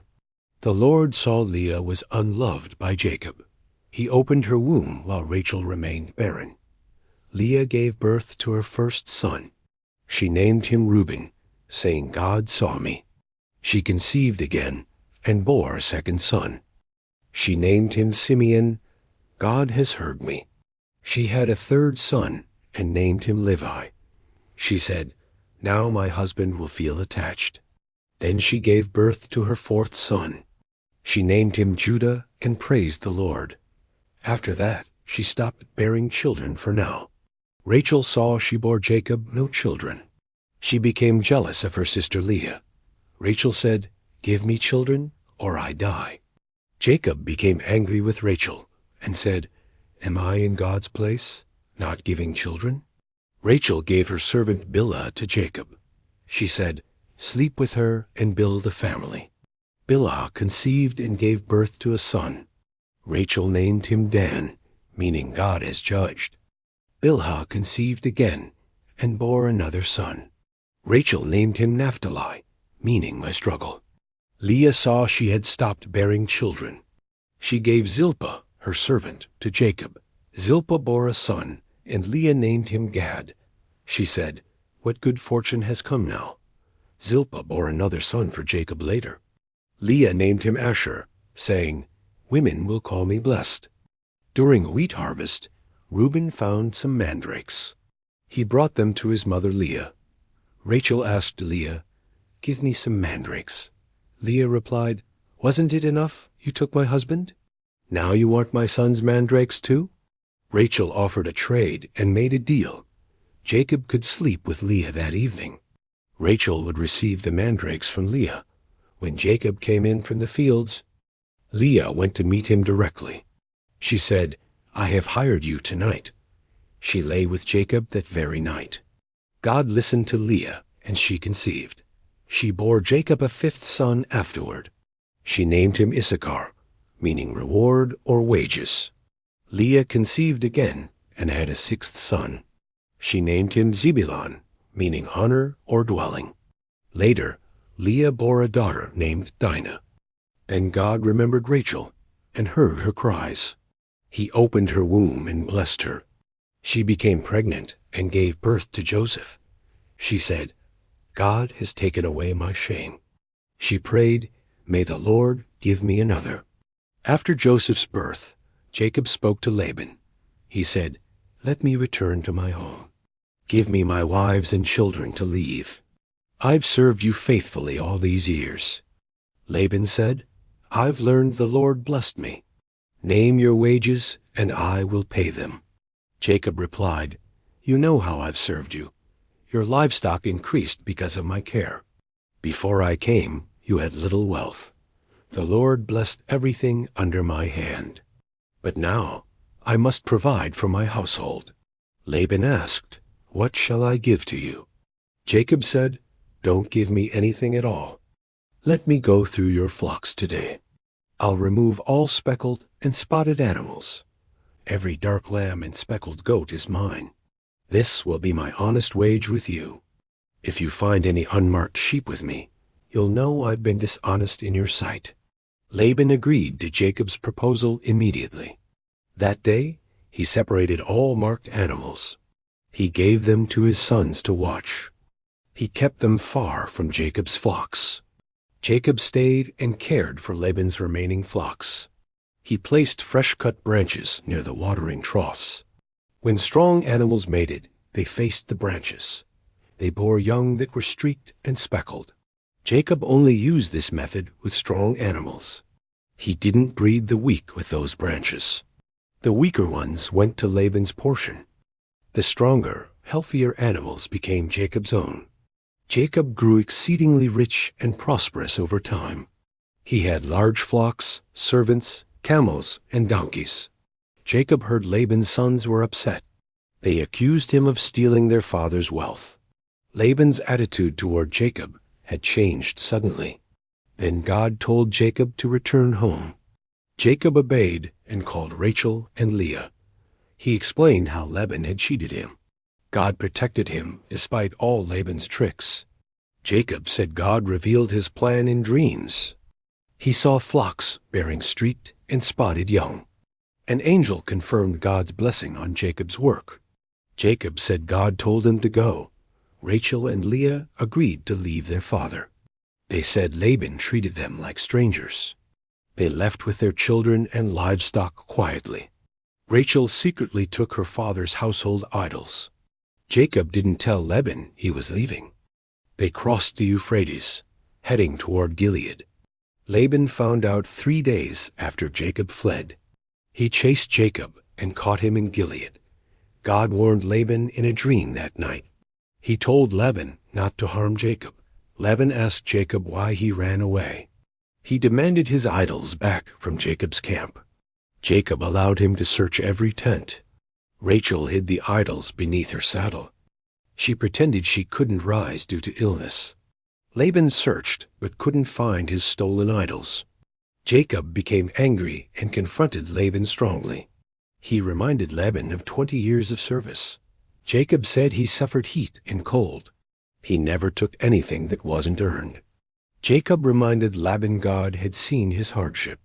God rebuked Laban the night before in dreams. Laban claimed everything Jacob had once belonged to him. But he let Jacob leave with his family. He proposed a peace agreement between them both. They made a stone heap as a witness. They named it Galeed and Mizpah together. Laban said, "God will watch over this covenant." He warned Jacob not to mistreat his daughters. They swore the oath before the Lord. Jacob offered a sacrifice on the mountain. They ate together and stayed the night there. In the morning, Laban kissed his family goodbye. Then he returned home in peace without them. Jacob went on his journey from Gilead. Angels of God met him on the way. When Jacob saw them, he said with awe, "This is God's camp," and he named it Mahanaim. Jacob sent messengers ahead to his brother Esau. He told them, "Say this to my lord Esau, your servant Jacob has lived with Laban until now. He has oxen, donkeys, flocks, and many servants. He is sending word to find your favor." The messengers returned with troubling news for Jacob. They said, "Esau is coming with 400 men." Jacob was greatly afraid and distressed by this. He divided his people into 2 camps. He thought, if Esau attacks one group, the other may escape safely from harm. Then Jacob prayed to the God of Abraham. He said, "O Lord, who told me, 'Return to your country, and I'll bless you.' I am unworthy of your kindness and truth. With only a staff I crossed this river. Now I've begun 2 camps of people. Deliver me, I pray, from Esau's hand. I fear he may attack us all. You said, I'll make you prosper and multiply. That night, Jacob stayed in the camp. He selected gifts for Esau, his brother. 200 goats, 20 male goats, 200 ewes. 20 rams, 30 camels with their young. 40 cows, 10 bulls, 20 female donkeys, 10 males. He gave each herd to a separate servant. He told them, Go ahead of me now. Put space between each group as you go. He instructed the first group to say this, Your servant Jacob is behind us on the road. These are gifts for my lord Esau. He gave the same message to every group. Jacob thought, I will appease him with gifts. Then when I see him, he'll forgive me. So the gifts went ahead of Jacob, but Jacob himself stayed that night in the camp. Later that night, he rose and took his family. He crossed the ford of the Jabbok River. He sent over his wives, children, and possessions. Jacob remained alone on the other side. There, a man wrestled with him until daybreak. When the man saw he could not win, he touched Jacob's hip and dislocated the joint. Still, Jacob refused to let the man go. The man said, Let me go. Morning is coming. Jacob replied, I won't let go without blessing. The man asked, What is your name? He answered, Jacob, son of Isaac and Rebekah. The man said, Your name will be Israel now, because you've struggled with God and with men. You have prevailed and endured the great fight. Jacob asked, Please tell me your name now. The man said, Why ask my name today? Then he blessed Jacob right there at once. Jacob named the place Peniel after the event. He said, I saw God face to face, yet my life was spared by his mercy. The sun rose as Jacob passed Peniel's border. He was limping because of his dislocated hip. To this day, Israelites avoid eating the tendon, because the man touched Jacob's hip socket there. Jacob looked up and saw Esau coming. 400 men were marching behind his brother. Jacob divided his children among Leah and Rachel. He put the maidservants and their children first. Leah and her children followed behind them. Rachel and Joseph came last in the line. Jacob went ahead to meet his brother. He bowed to the ground 7 times respectfully. Esau ran to meet Jacob with love. He hugged him and kissed him joyfully. Both brothers wept together after many long years. Esau looked up and saw the women. He asked Jacob, Who are these with you? Jacob said, These are my children from God. The maidservants and children came forward and bowed. Then Leah and her children came forward too. Finally, Rachel and Joseph came forward and bowed. Esau asked, What do you mean by this? All these herds I met along the way? Jacob said, They are a gift for you. I hope to find favor in your eyes. Esau said, I already have plenty, brother. Keep what is yours and go in peace. Jacob insisted, Please accept this gift from me. Seeing your face is like seeing God's face. You have received me with such great kindness. Please take this blessing I brought for you. God has been gracious, and I have enough. Because Jacob insisted, Esau finally accepted the gift. Esau said, Let's be on our way now. I'll walk along with you to Seir. Jacob replied, The children are still too young. My animals are nursing, slow and delicate. If we drive them too hard, they'll die. Go ahead of me. I'll follow behind. I'll come to you in Seir later. Esau offered to leave men behind to help. Jacob said, That's not necessary, just your favor. So Esau returned that same day to Seir. Jacob, however, traveled to a different place. He went to Sukkot and built a house. He made shelters for his livestock there too. That's why the place was named Sukkot. Jacob later arrived safely at Shechem in Canaan. He camped within sight of the city gates. He bought the field where he had camped. He paid 100 pieces of silver for it.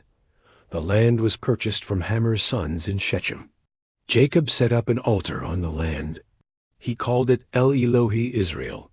God, the God of Israel, is my God. Dinah, daughter of Leah, went to visit. She went out to see local Canaanite women. Shechem, son of Hamor the Hivite, saw her. He seized Dinah and violated her by force. His heart was drawn to her afterward. He spoke kindly and wanted to marry her. Shechem told his father Hamor his desire. "Get me this girl to be my wife." Jacob heard that Shechem defiled his daughter Dinah, but he remained silent until his sons returned. Hamor came to speak with Jacob about marriage. Jacob's sons returned from the fields and listened. They were shocked and furious at this disgrace. Hamor said, "My son Shechem loves Dinah deeply. Please let him marry your daughter in peace. Intermarry with us. Give your daughters to us. You may live in the land with us. Trade freely, buy property, and prosper together here." Shechem added, "I will give any bride price. Whatever you ask, I will gladly pay it. Just give me the girl as my wife." Jacob's sons answered Shechem with deceitful words. They said, "We cannot give Dinah to you. You're uncircumcised, and that would disgrace our family. But if you become like us, it's possible. All your men must be circumcised first. Then we'll give our daughters and live together. If not, we'll take Dinah and leave." Hamor and Shechem agreed to the request. Shechem was eager because he loved Dinah deeply. He lost no time in acting on this. He and Hamor returned to their town immediately. They spoke to the city's men with urgency. "These people are friendly and live peacefully here. Let's allow them to live among us. Their possessions and animals will benefit our city. Only one condition: all men must be circumcised. Then we can fully unite as one people." All the men agreed and were circumcised. Every male in the city followed Shechem's lead. 3 days later, the men were still sore.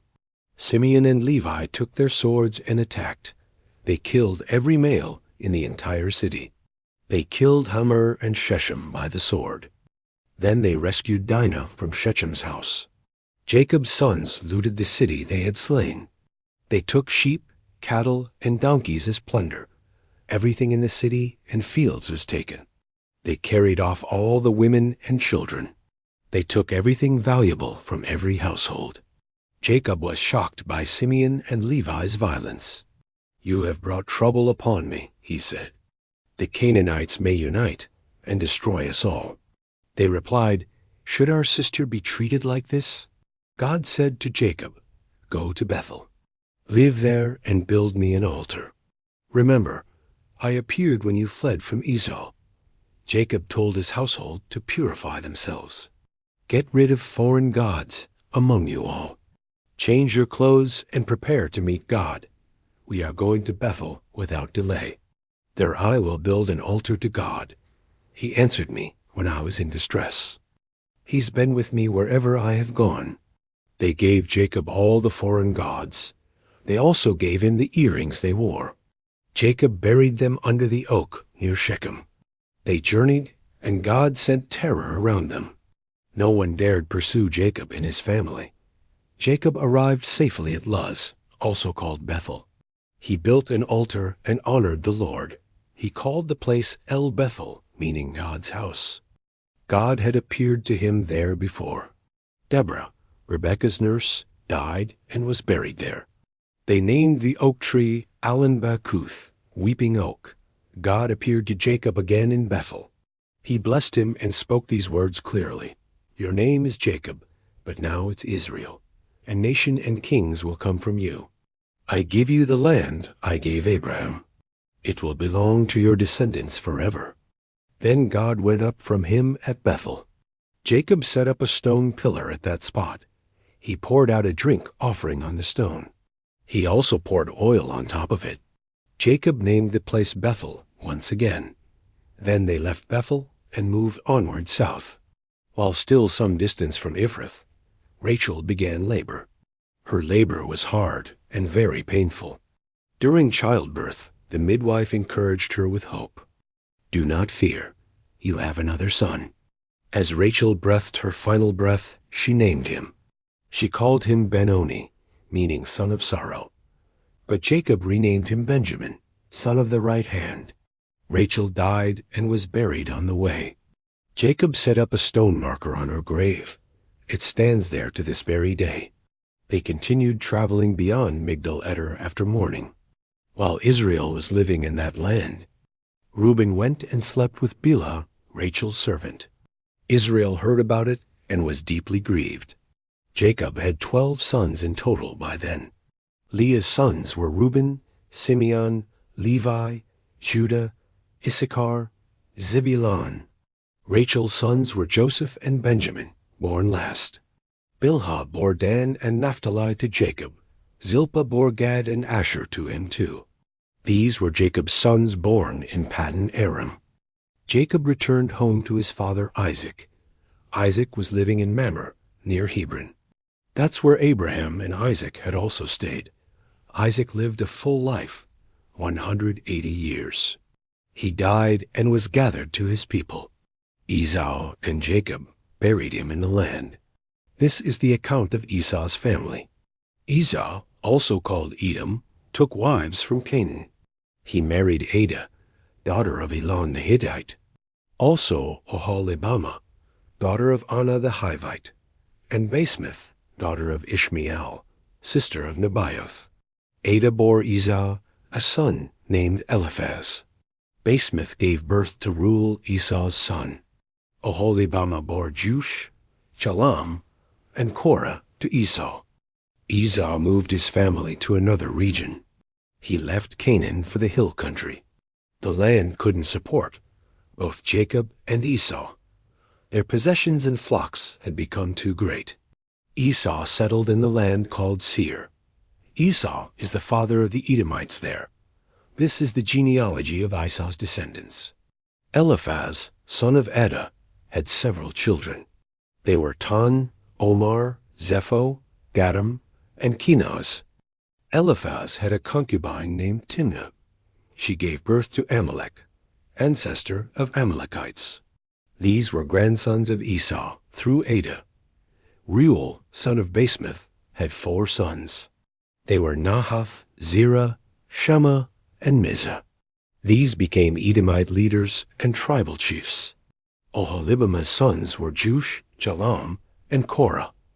They became chiefs and leaders among Esau's tribes.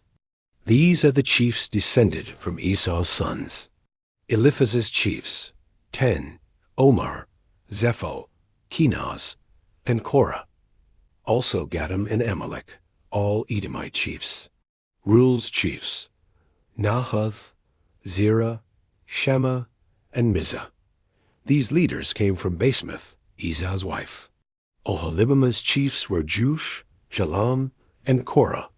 These came from Esau's wife, Oholibamah, the Hivite.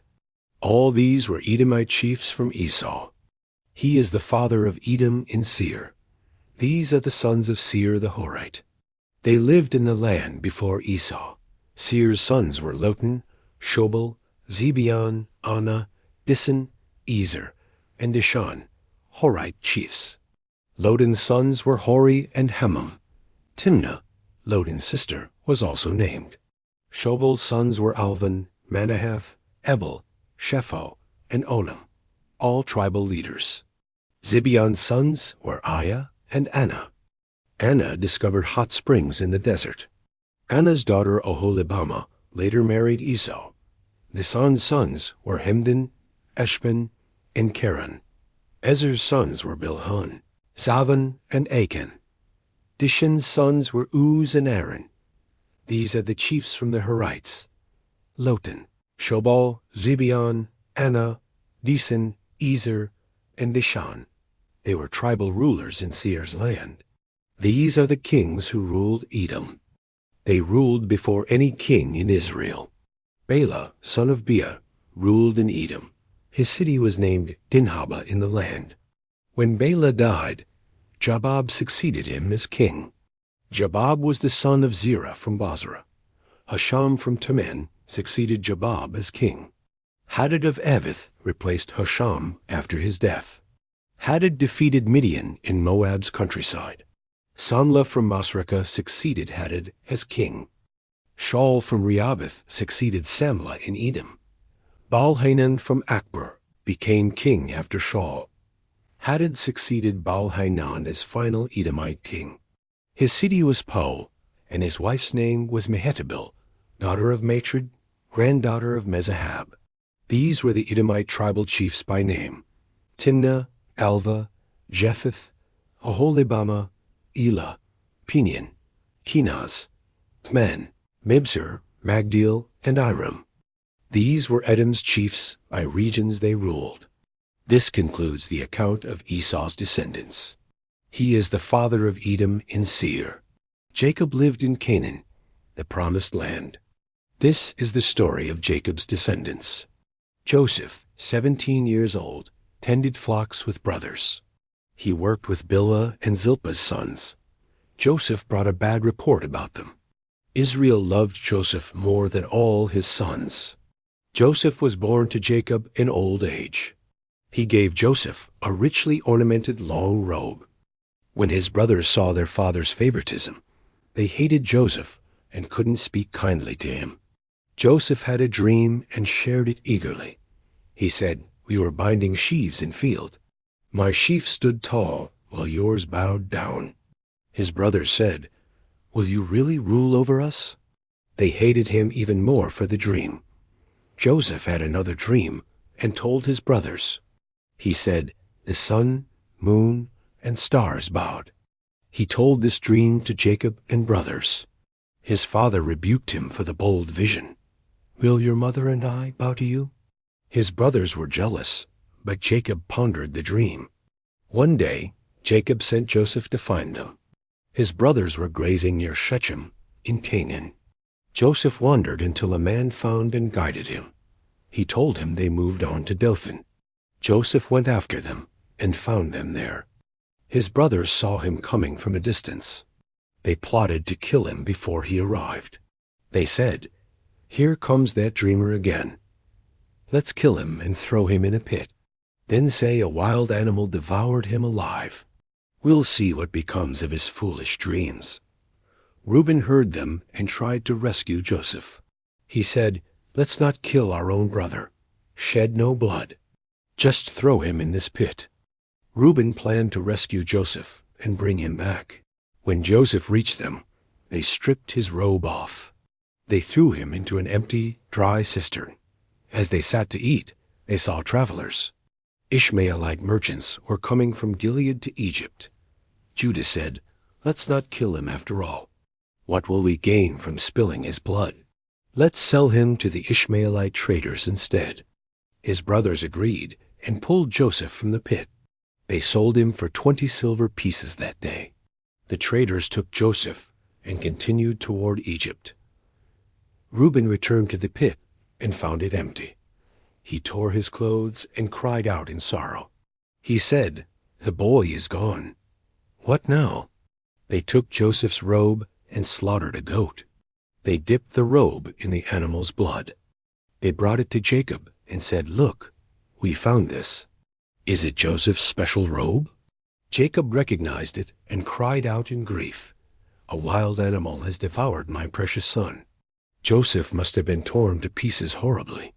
Jacob tore his clothes and wore sackcloth to mourn. He mourned for his son many days in sorrow. All his children tried to comfort their father, but he refused to be comforted by anyone. He said, "I will mourn until I die." Meanwhile, the traders sold Joseph in Egypt. He was bought by Potiphar, an Egyptian officer. Potiphar was captain of Pharaoh's personal guard. Judah left his brothers and settled near Adullam.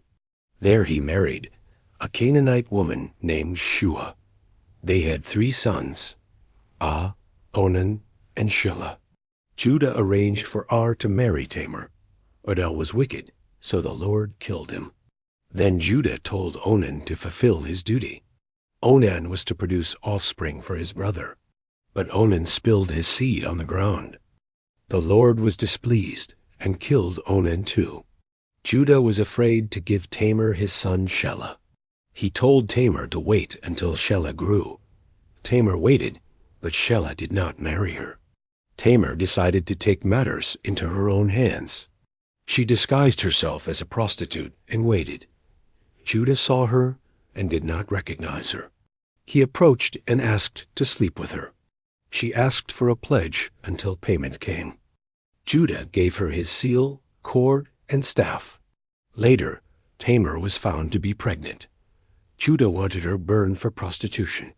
Tamar sent Judah his seal, cord, and staff. She proved the father of her child was Judah. Judah admitted she was more righteous than him. He did not sleep with her again afterward. When time came, Tamar gave birth to twins. One was named Perez, the other Zerah. During birth, Zerah's hand came out first. The midwife tied a scarlet thread on him. Perez was born first, but Zerah came out later. Perez became an ancestor of King David. This story shows unexpected twists in God's plan. Joseph was taken to Egypt by traders. Potiphar, an Egyptian officer, bought Joseph as a slave. The Lord was with Joseph and helped him succeed. Joseph served Potiphar faithfully and earned his trust. Potiphar put Joseph in charge of his household. Everything Joseph managed prospered because God was with him. Potiphar trusted Joseph and did not worry about anything. Joseph was handsome and well-built, strong in character. Potiphar's wife noticed Joseph's good looks and charm. She tried to seduce Joseph many times each day. Joseph refused to sin against God and Potiphar. He said, "I cannot do this great evil. I will not betray my master or God." One day, Joseph was alone in the house. Potiphar's wife grabbed his cloak and demanded him stay.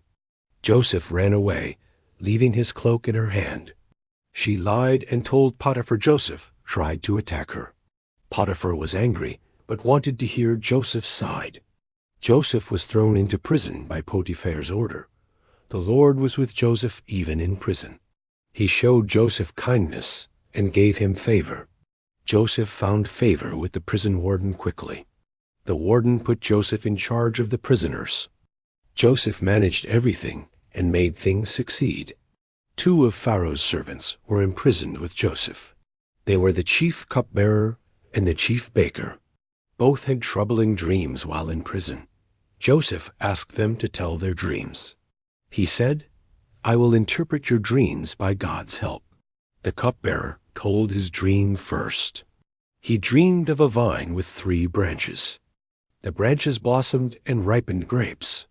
He pressed grapes into Pharaoh's cup. Joseph said, "You will be restored to your position. Pharaoh will bring you back soon as cupbearer." The baker told his dream next.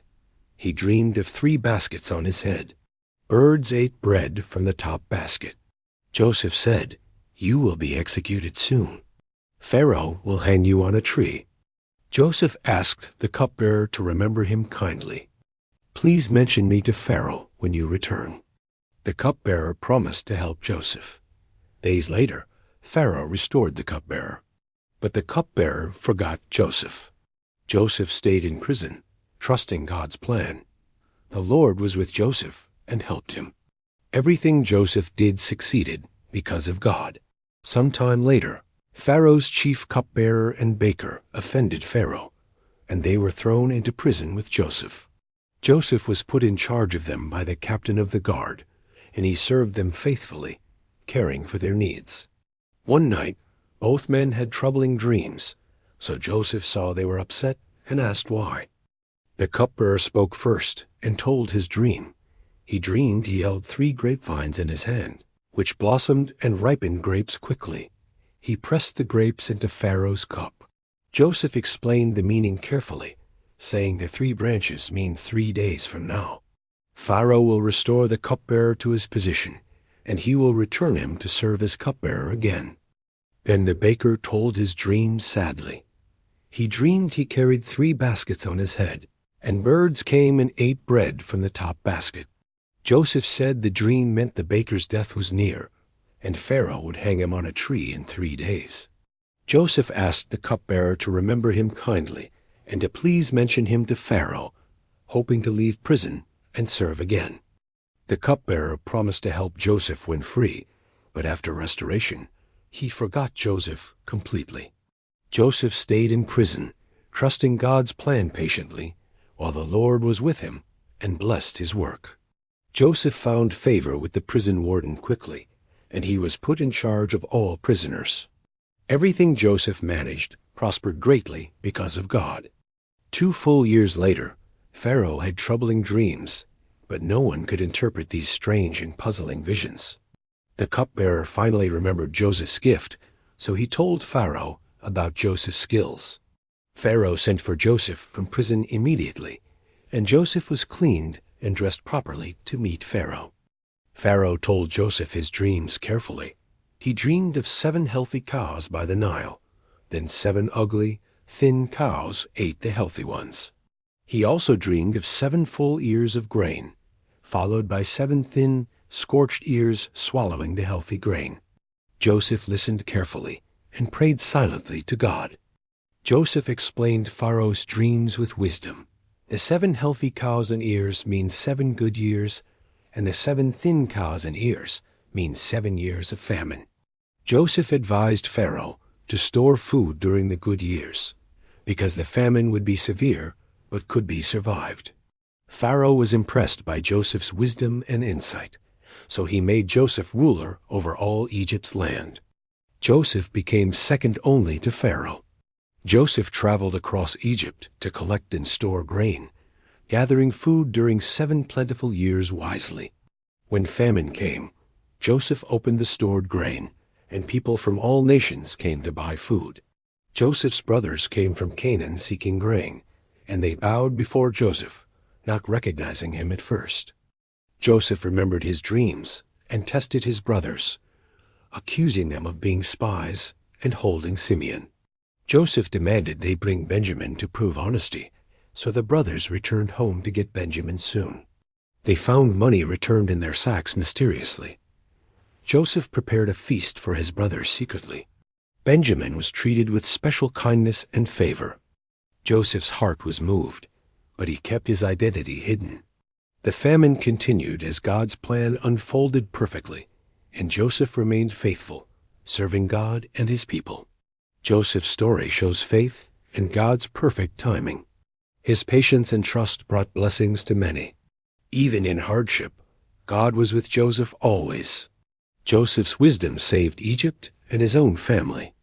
His journey began with prison, but ended with greatness. Faith and obedience led Joseph through all trials. God's plan works through every event in life. We can trust God even in difficult times. After 2 full years, Pharaoh had troubling dreams that no one could explain. He saw 7 healthy cows come up from the Nile River, grazing peacefully. Then 7 ugly, thin cows rose and ate the healthy cows.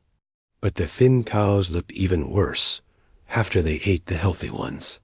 Pharaoh also dreamed of 7 full, healthy ears of grain growing on one stalk. Then 7 thin, scorched ears swallowed the healthy ears. Pharaoh was deeply troubled and woke up. He called all his magicians and wise men, but no one could interpret the dreams. The chief cupbearer suddenly remembered Joseph and told Pharaoh about him.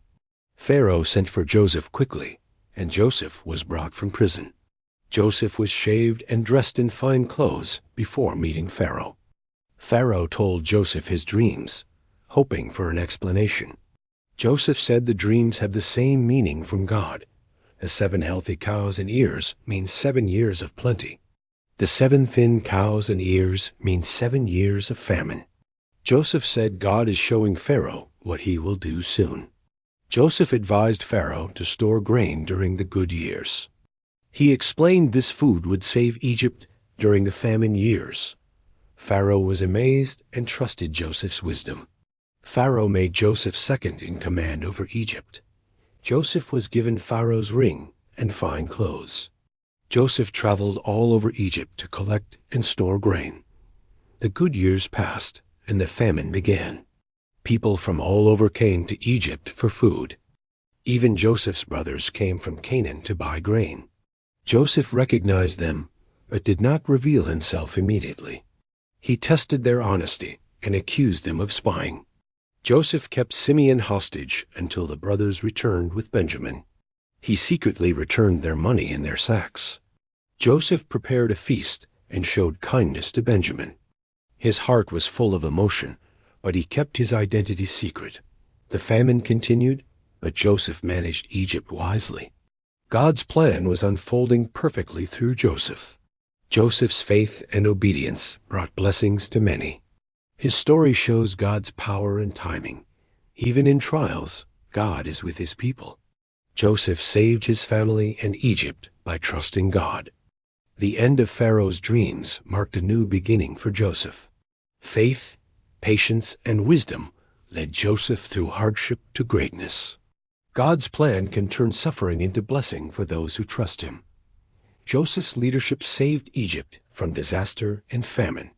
His story inspires faith and trust in God's timing. The famine lasted many years, but Egypt was prepared.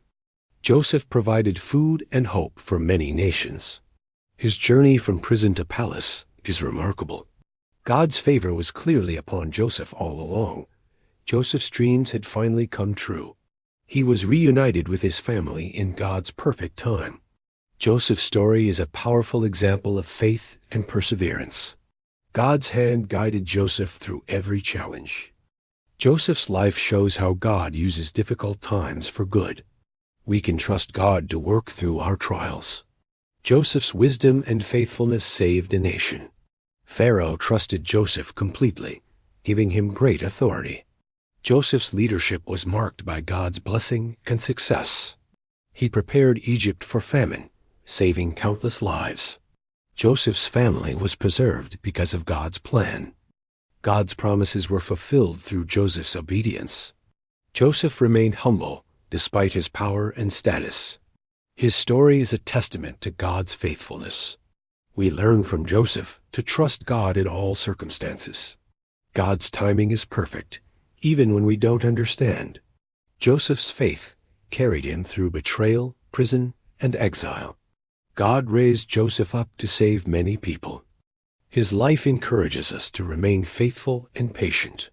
God's plan for Joseph was greater than he imagined. Joseph's story ends with hope, restoration, and blessing. Faith in God can transform hardship into triumph. Joseph's story reminds us to trust God's guidance always. God's blessings come to those who are faithful and obedient. Joseph's journey from slavery to power is incredible. He showed integrity and faith even in hard times. God's grace was evident throughout Joseph's life. Joseph's example teaches us about God's providence and love. His story is a reminder that God is always working. Even when things seem hopeless, God can make a way. Joseph's faith and courage saved many people from starvation. We can learn from Joseph to trust God's plan. His story encourages us to stay faithful no matter what. God's purposes will be fulfilled through our lives. Joseph's leadership brought peace and provision during famine. His life illustrates the power of faith and obedience. God's hand was clearly guiding Joseph at every step. Joseph's story ends with God's blessings for him and Egypt. His faith and wisdom continue to inspire us today. God uses faithful people to accomplish his plans. Joseph's life teaches us to trust God through every trial. The famine tested Joseph, but did not defeat him. God's plan brought Joseph from hardship to glory. Joseph's story shows God's faithfulness to his promises. His life is a powerful example of God's saving grace. We can trust God to guide us, just as he did Joseph.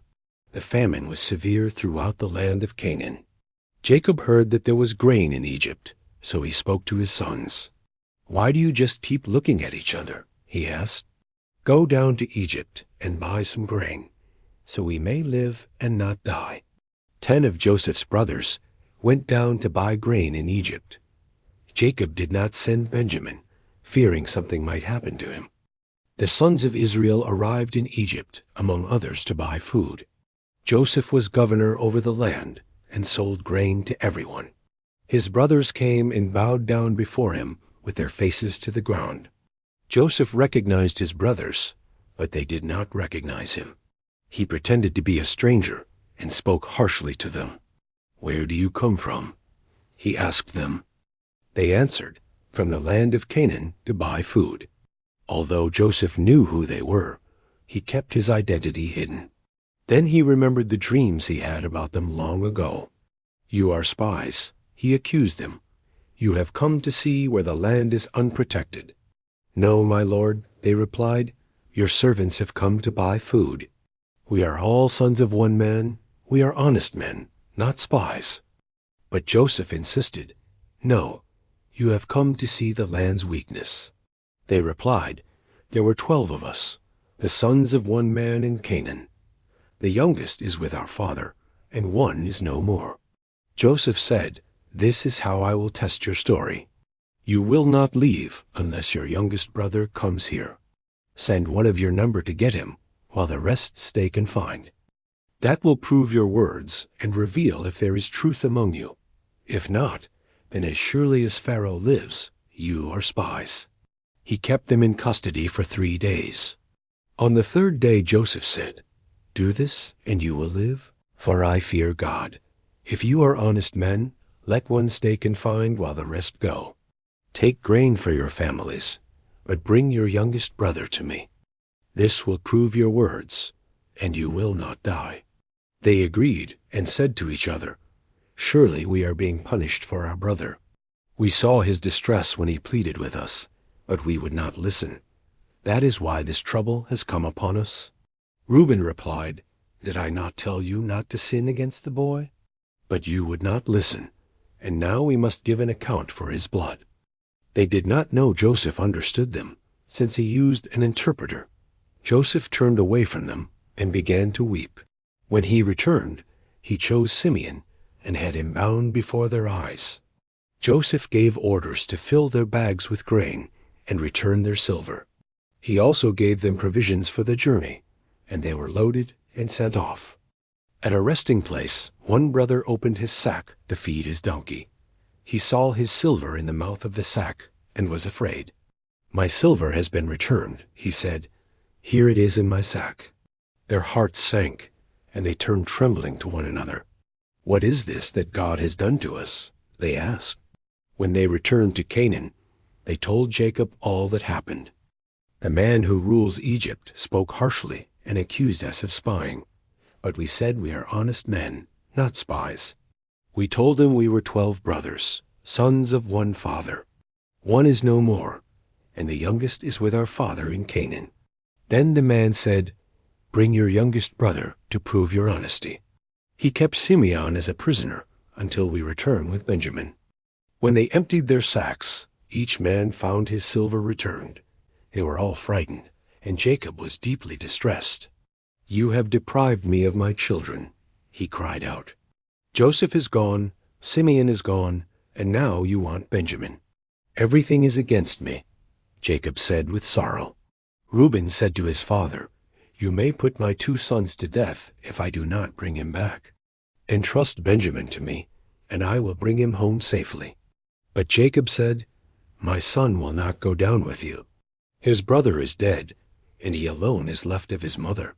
If harm comes to him on the journey, you will bring my gray head down to the grave in sorrow." So the brothers waited, but the famine continued to grow worse. Jacob and his family faced a difficult decision again. They knew they could not return without Benjamin. They feared losing another brother, yet they were desperate for food. The pain of the past haunted them more each day. Joseph's words and actions stirred their guilt and regret. Still, they had no idea Joseph was their long-lost brother. God was working behind the scenes in every step. Though confused, they were being drawn into God's greater plan. The reunion was being prepared through testing and timing. God would use this famine to restore what was broken. Soon, hearts would be healed and truth revealed. Even in crisis, God's mercy was moving in silence. Joseph's test was not out of revenge, but love. God's hand was shaping the destiny of his chosen people. Joseph held the power, but also the compassion of God. The next chapter would bring them even closer to the truth. The famine was still severe in the land of Canaan. Jacob's family had eaten all the grain they brought from Egypt. Jacob told his sons to go back and buy more food. Judah replied, "The man warned us not to return without Benjamin. If you send our brother, we will go down and buy food. If you do not send him, we cannot go." The man said, "You will not see my face unless your brother is with you." Israel asked, "Why did you tell him you had another brother?" They answered, "He asked carefully about our family and our father. We only answered his questions. How could we know he would say that?" Judah said to his father, "Let the boy go with me, and we will leave now.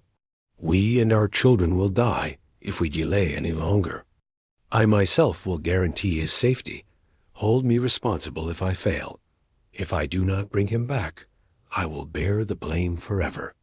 If we had not delayed, we could have gone and returned twice by now. Their father Israel finally agreed and told them to take gifts.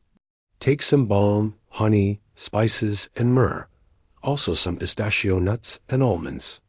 Take double the silver, and return the silver that was in your sacks. Perhaps it was a mistake, and this will make it right. Take your brother also, and go back to the man at once. May God Almighty grant you mercy before the man. May he let your other brother and Benjamin come back with you. As for me, if I am bereaved, then I am bereaved." The men took the gifts and double silver, then left with Benjamin. They arrived in Egypt and stood before Joseph again. When Joseph saw Benjamin with them, he said to his steward, "Take these men to my house. Slaughter an animal and prepare a meal. They are to dine with me at noon." The steward did as Joseph said and took them to his house. They were afraid and thought they were being taken because of the silver. They feared they would be made slaves and their donkeys taken. So they approached Joseph's steward at the entrance and spoke to him. They said, "Please, sir, we came down before to buy food. But when we reached camp and opened our sacks, we found the silver. It was in the mouth of each sack, the full amount. We have brought it back with us along with more silver. We have no idea who put our silver in our sacks." The steward replied, "Do not be afraid. Your God and your father's God gave you treasure. I received your payment." Then he brought Simeon out to them. He led them into Joseph's house and gave them water to wash their feet. He also gave fodder for their donkeys, and they prepared the gifts. They heard that they would eat with Joseph at noon. When Joseph came, they presented the gifts and bowed to the ground. He asked if they were well and how their father was doing. "Is your aged father still living, the one you told me about?" They answered, "Your servant our father is alive and well." Joseph looked at Benjamin and asked, "Is this your youngest brother?" He said, "May God be gracious to you, my son." Joseph was overcome with emotion and hurried out to weep. He went into his private room and wept there quietly. Then he washed his face, composed himself, and returned to dine. He ordered the meal to be served separately for the Egyptians and his brothers. Egyptians could not eat with Hebrews, for that was detestable to them. The brothers were seated in order by age, from oldest to youngest. They looked at one another in astonishment and confusion. Portions were served from Joseph's table, but Benjamin's portion was 5 times more. They feasted and drank freely in Joseph's house without fear. The tension began to lift as they enjoyed the meal. Joseph's kindness confused them, yet brought some peace. Their hearts were softening, though they still did not know the truth. Joseph watched them carefully, seeing how they treated Benjamin. His plan was unfolding slowly with wisdom and purpose. The brothers were being tested again by favor, not hardship. This time, no jealousy stirred, only unity and respect. Joseph saw their growth and remembered his dreams once more. God was preparing to restore what had been lost. Soon the family would be reunited by divine mercy. God's hand was guiding every moment in quiet power. What once was broken would soon be made whole. Love and justice were both at work together. Joseph longed to reveal himself, but waited patiently. He wanted their hearts to be truly changed first. They had come far, and God was not finished yet. Grace was setting the stage for a beautiful reconciliation. The next test would show if the change was real. God's mercy would soon overflow in joy and tears. Joseph gave instructions to his steward secretly. Fill the men's sacks with as much grain as they can carry. Put each man's silver back in the mouth of his sack. Then place my silver cup in the youngest one's sack. Also include the silver he used to buy the grain. The steward did, as Joseph had commanded him that night. At dawn, the men were sent on their journey with donkeys. They had not gone far when Joseph said to his steward, "Go after them. When you catch them, ask, 'Why have you repaid good with evil?' This is the cup my master drinks from and uses for divination. You have done a wicked thing by stealing it." The steward caught up and repeated those words to them. They said, "Why would we do such a thing? We brought back the silver we found last time. Why would we steal silver or gold from your master's house? If any of us has the cup, he will die. The rest of us will become your slaves forever." "Very well," said the steward. "Let it be as you said. Whoever has the cup will become my slave. The rest may go free." Each man quickly lowered his sack to the ground. They opened them, and the steward searched from oldest to youngest. He found the cup in Benjamin's sack, and they were shocked. They tore their clothes and loaded their donkeys to return to the city. Joseph was still in his house when Judah and his brothers arrived. They threw themselves to the ground before him in sorrow. Joseph said, "What is this you have done? Do you not know a man like me can find things out?" Judah replied, "What can we say? How can we prove our innocence? God has uncovered your servant's guilt. We are now your slaves. We, and the one who is found with the cup." But Joseph said, "Far be it from me to punish you all. Only the man who had the cup will become my slave. The rest of you may go back to your father in peace." Then Judah stepped forward to plead with Joseph with great emotion. "Please, let me speak to you, my lord. You asked us earlier if we had a father or another brother. We told you we have an aged father and a young brother. He is the only son of his mother, and his brother is dead. Our father loves him dearly, and he cannot bear to lose him. You told us, 'Bring him here so I may see him for myself.' We said, 'If he leaves his father, the old man will die.' But you insisted that we would not see you unless he came. So we brought him down as you asked, though our father was heartbroken. Now, if we return without the boy, our father will die in sorrow. His life is closely bound up with the boy's life always. When he sees the boy is not with us, he will collapse in grief. We, your servants, will bring our father's gray head down to the grave in misery. I guaranteed the boy's safety and told my father I'd bring him back. If I fail, I will bear the blame for the rest of my life. Please, let me remain as your slave instead of the boy. Let the boy return home with his brothers in peace. How can I go back to my father if the boy is not with me? No, do not let me see the misery that would overwhelm my father." Joseph's heart was deeply moved by Judah's words. He saw the love they now had for Benjamin. This was not the same jealous group of brothers from years ago. Their hearts had changed through hardship and conviction. Judah was willing to suffer so Benjamin could be free. This act of sacrifice touched Joseph deeply and powerfully. He realized his brothers were no longer ruled by envy and hate. They had learned to protect, not to betray. The test was complete, and Joseph knew it was time. Reunion and restoration were just moments away. The love and unity God had planted were now fully grown. A family once divided was about to be healed. Tears were near, and the truth was about to shine. Joseph had waited for this moment with hope and prayer. God had orchestrated every step with mercy and wisdom. The journey of pain was turning into joy at last. God had tested their hearts and found them transformed. Now grace would overflow and truth would bring healing. A new chapter of love and family was ready to begin. Joseph could no longer control his emotions. He told everyone to leave the room. Joseph wept loudly, his tears flowing freely. He said to his brothers, "I am Joseph, your brother." "Is my father still alive?" he asked. His brothers were stunned and could not answer. Joseph urged them to come closer and embraced them. He told them not to be angry with themselves. "God sent me here ahead of you to save lives. It was not you who sent me, but God. God made me a father to Pharaoh and ruler of Egypt. Now hurry back to your father and tell him what I said. Tell him to come to Egypt with all his family. I will provide for you and your children in this land. You will live in Goshen and prosper." Joseph promised he would care for them. "Pharaoh wants to meet your father." Joseph kissed all his brothers and wept upon them. His brothers went to prepare to bring their father. Joseph sent wagons to carry Jacob and family. The men went back to Canaan and told Jacob the news.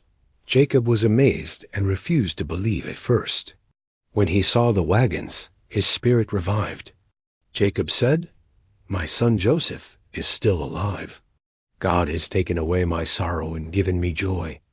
Jacob prepared to journey to Egypt. He took his children and grandchildren. Jacob traveled with 70 persons to Egypt. God spoke to Jacob and promised to make him a great nation. God said, "Do not be afraid to go to Egypt. I will make you a great nation there." God promised to bring Jacob back someday. Jacob arrived in Egypt and reunited with Joseph. Joseph presented his father to Pharaoh. Pharaoh asked about Jacob's age. Jacob answered 70 years. Jacob blessed Pharaoh and spoke of hardship. Joseph settled his family in Goshen. The Egyptians respected Jacob's family. They gave them possessions. Jacob lived 17 years in Egypt. He saw great-grandchildren before he died. Jacob blessed his sons before his death. He gave instructions about his burial. Joseph promised to fulfill Jacob's wishes. Jacob's death saddened Joseph and family.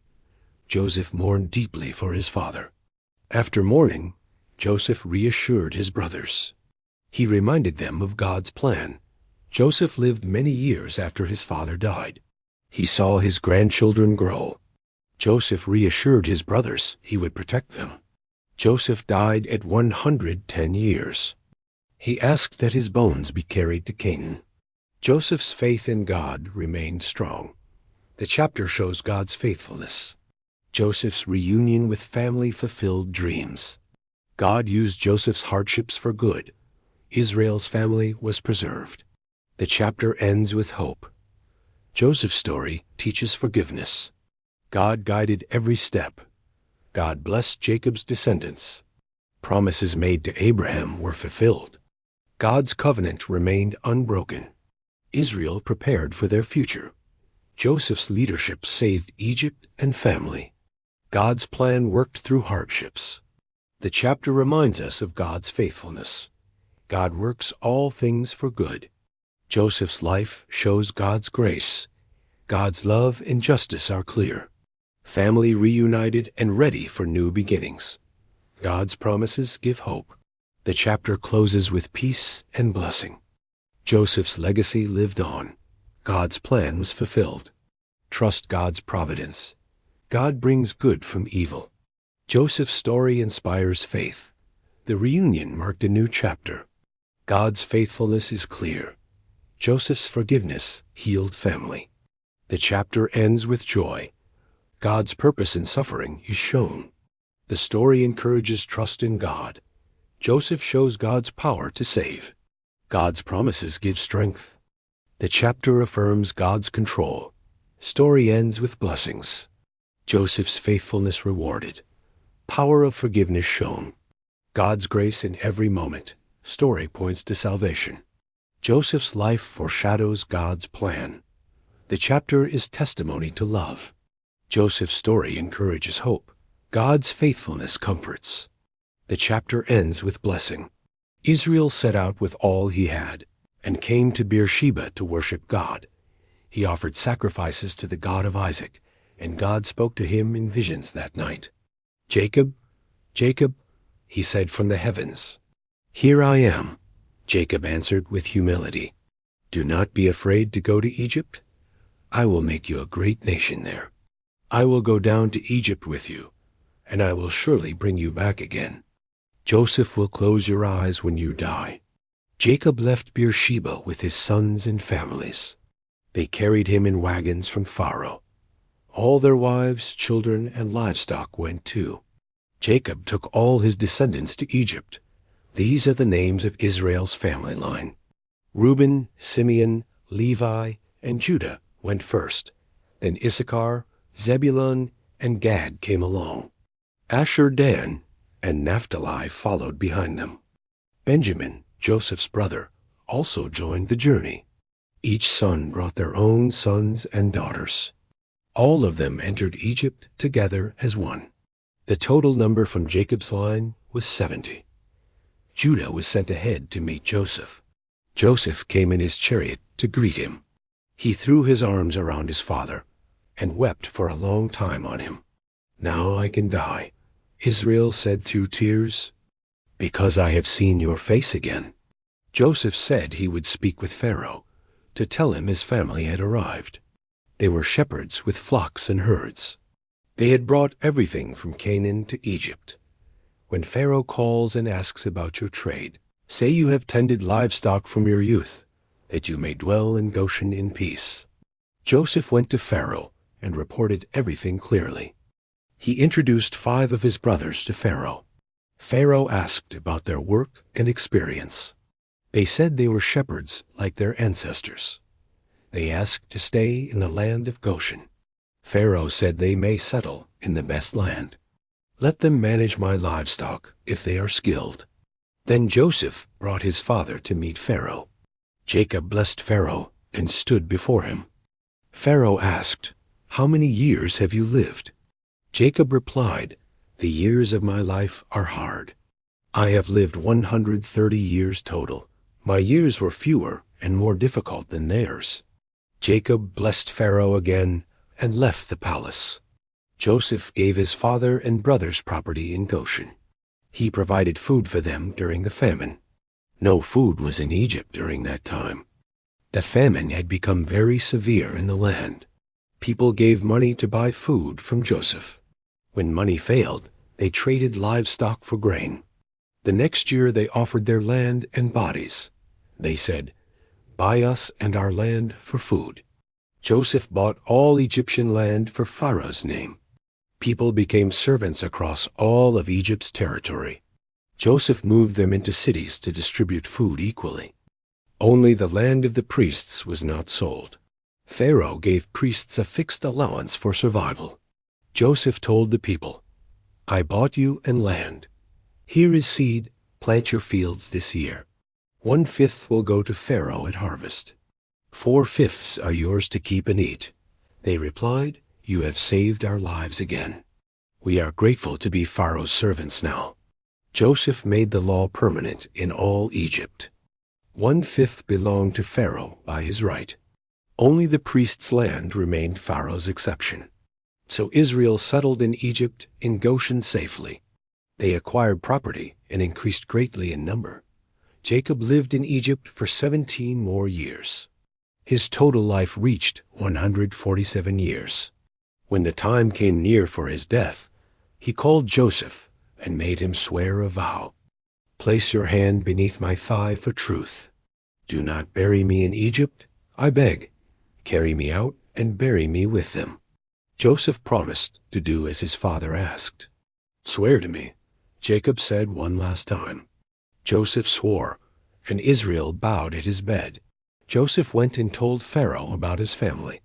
He said, "My father and brothers are here. They brought flocks, herds, and everything they own. They are now in Goshen, as instructed." He chose 5 of his brothers for Pharaoh. Pharaoh asked them, "What is your occupation?"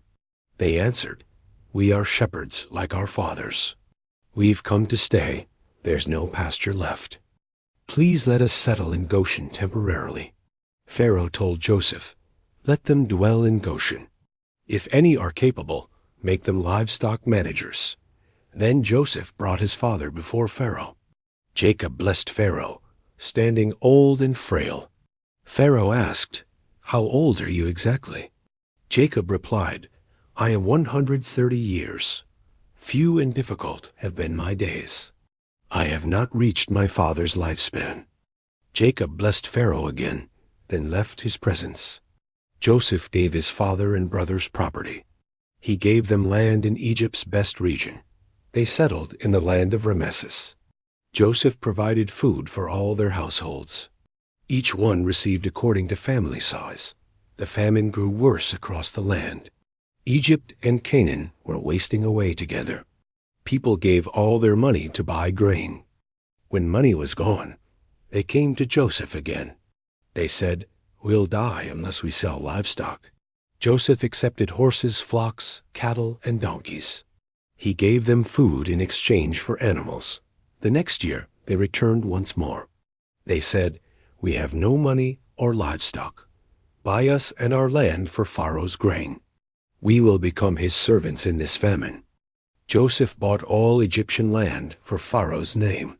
Everyone in Egypt sold their fields willingly. Joseph moved people into cities across the land. Only the priests kept their land untouched. Pharaoh gave priests food, so they sold nothing. Joseph told the people, "Here is seed for planting, but 1/5 will belong to Pharaoh always. The rest you may keep for food and seed." The people replied, "You saved our lives today. We are grateful to serve Pharaoh willingly." Joseph made it a lasting law in Egypt. 1/5 belongs to Pharaoh from every harvest. Only the priest's land remained Pharaoh's exception. Israel lived in Goshen and prospered greatly. They acquired property and grew very numerous. Jacob lived 17 more years in Egypt. He reached 147 years of life. When death drew near, he called Joseph to him. "Place your hand under my thigh," he said. "Promise not to bury me in Egypt. Carry me to rest with my ancestors." Joseph answered, "I will do as you say." "Swear it to me now," his father said. Joseph swore, and Jacob bowed near his bed. The famine continued across the remaining years. But God preserved Israel's family through it all. They thrived in Egypt by Joseph's care. The land belonged to Pharaoh, except for the priests. The people became servants, yet they survived. Joseph used wisdom to save the entire nation. Pharaoh's power increased through Joseph's management. Jacob knew his life was ending soon. He desired to rest in his homeland. His heart remained in Canaan till death. Though in Egypt, his spirit looked forward. Joseph honored every request his father made. Jacob trusted Joseph to keep his word. He reminded his son of the promised land. Jacob believed God would bring them back. The family was united during a hard time. God kept his promise to Abraham's seed. They grew strong in a foreign place.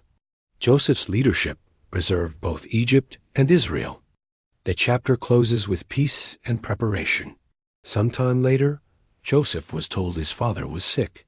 He brought his 2 sons, Manasseh and Ephraim, with him. When Jacob heard, he gathered strength to sit up. Jacob said, "God Almighty appeared to me in Luz. He blessed me and said, 'I will make you fruitful. You will become a multitude of nations. I will give this land to your descendants forever.' Now your 2 sons, born in Egypt, are mine. Ephraim and Manasseh shall be mine like Reuben and Simeon. Any children born after them will be yours. They will be counted under their brothers' names. As for me, I lost Rachel along the way. She died near Ephrath, and I buried her there." Jacob saw the boys and asked, "Who are these?" Joseph said, "These are my sons God gave me." "Bring them to me," Jacob said, "so I may bless them." Jacob's eyes were failing. He could barely see. Joseph brought his sons near, and Jacob kissed them. He embraced them with joy in his heart. "I never thought I'd see you again," he said. "And now God lets me see your children too." Joseph bowed with his face to the ground. He positioned Ephraim at Jacob's left side. Manasseh, the older, was on Jacob's right hand. But Jacob crossed his arms unexpectedly. He placed his right hand on Ephraim's head, though Manasseh was the firstborn by birthright. He blessed Joseph and his sons that day. "May the God who walked with my fathers bless them. The God who shepherded me all my life be near. The angel who redeemed me from harm, bless the boys. May my name be carried on through them. May they increase greatly upon the earth." Joseph saw his father's hand on Ephraim's head. He was displeased and tried to correct it. He said, "Not this one, father. The older is Manasseh." Jacob refused and said, "I know, my son, I know. Manasseh will also become a people and be great. But his younger brother shall become even greater. His descendants will become a multitude of nations." That day Jacob gave Ephraim the greater blessing. Israel said, "In your name will Israel bless others." May God make you like Ephraim and Manasseh. He put Ephraim ahead of Manasseh in the line. Then Israel said to Joseph, "I am about to die, but God will be with you always. He will bring you back to the land of promise. I give you one portion more than your brothers. The land I took from the Amorites will be yours." This blessing passed down from father to son. Joseph received the double portion from Jacob's hand. Jacob's choice showed God's leading, not tradition. Though Manasseh was older, Ephraim was chosen. God often works through the unexpected. Jacob trusted God's vision more than birthright rules. The blessing shaped the tribes of Israel forever. This act echoed God's sovereign choice. Joseph accepted it, though surprised by the outcome. He honored his father's decision without resistance. The moment was sacred and prophetic. Jacob looked back and saw God's hand clearly. From Luz to Egypt, God had never left him. He knew the covenant was still alive and active. God's faithfulness remained through every generation. Ephraim and Manasseh would now carry the legacy. They became tribes in Israel, counted as sons. Jacob's words marked them with future purpose.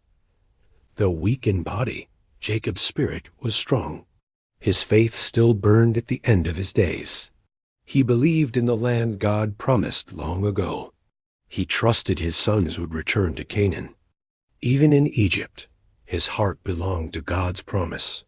This chapter showed blessing through divine direction. It reminded them that God's plan is not limited. He chooses based on purpose, not position. The story foreshadows spiritual inheritance over natural birth. God's wisdom surpasses human understanding. Jacob's blessing was a prophetic act of destiny. Joseph stood with reverence as his father spoke. The chapter ends with blessing, hope, and vision. A father's final gift passed to the next generation. Faith, not strength, guided Jacob's last actions. He blessed with the authority of God's covenant. He believed in what was unseen but promised. His trust in God endured until his final breath. Jacob called his sons together before his death. He said, "Gather around and listen to me. I will tell you what will happen in days to come, Reuben. You are my firstborn, my strength and pride, excelling in honor and overflowing with power. But you are unstable like rushing water. You will no longer excel among your brothers. You defiled your father's bed by sleeping with his concubine. Simeon and Levi are brothers in violence. Their swords are weapons of cruelty and wrath. I will not join their plans or gatherings, for in anger they killed men and animals. Cursed be their anger so fierce and cruel. I will scatter them in Jacob and disperse them in Israel. Judah, your brothers will praise and follow you. Your hand will be on your enemies' necks.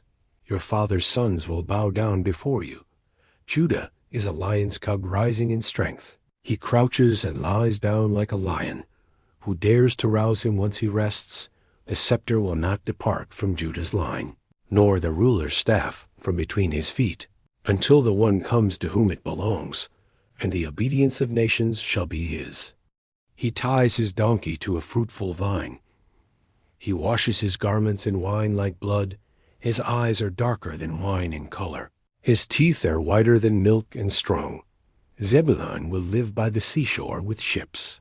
His borders will extend toward Sidon's lands. Issachar is a strong donkey lying between burdens. He saw the land was good and pleasant. He bowed his shoulder to carry a heavy load, and submitted himself to forced labor in peace. Dan will provide justice for his people always. He will be like a serpent on the path, a viper that bites the horse's heel, so that its rider falls backward in fear. I look for your salvation, O Lord. Gad will be attacked by raiders and foes, but he will attack them back at their heels. Asher's food will be rich and plentiful.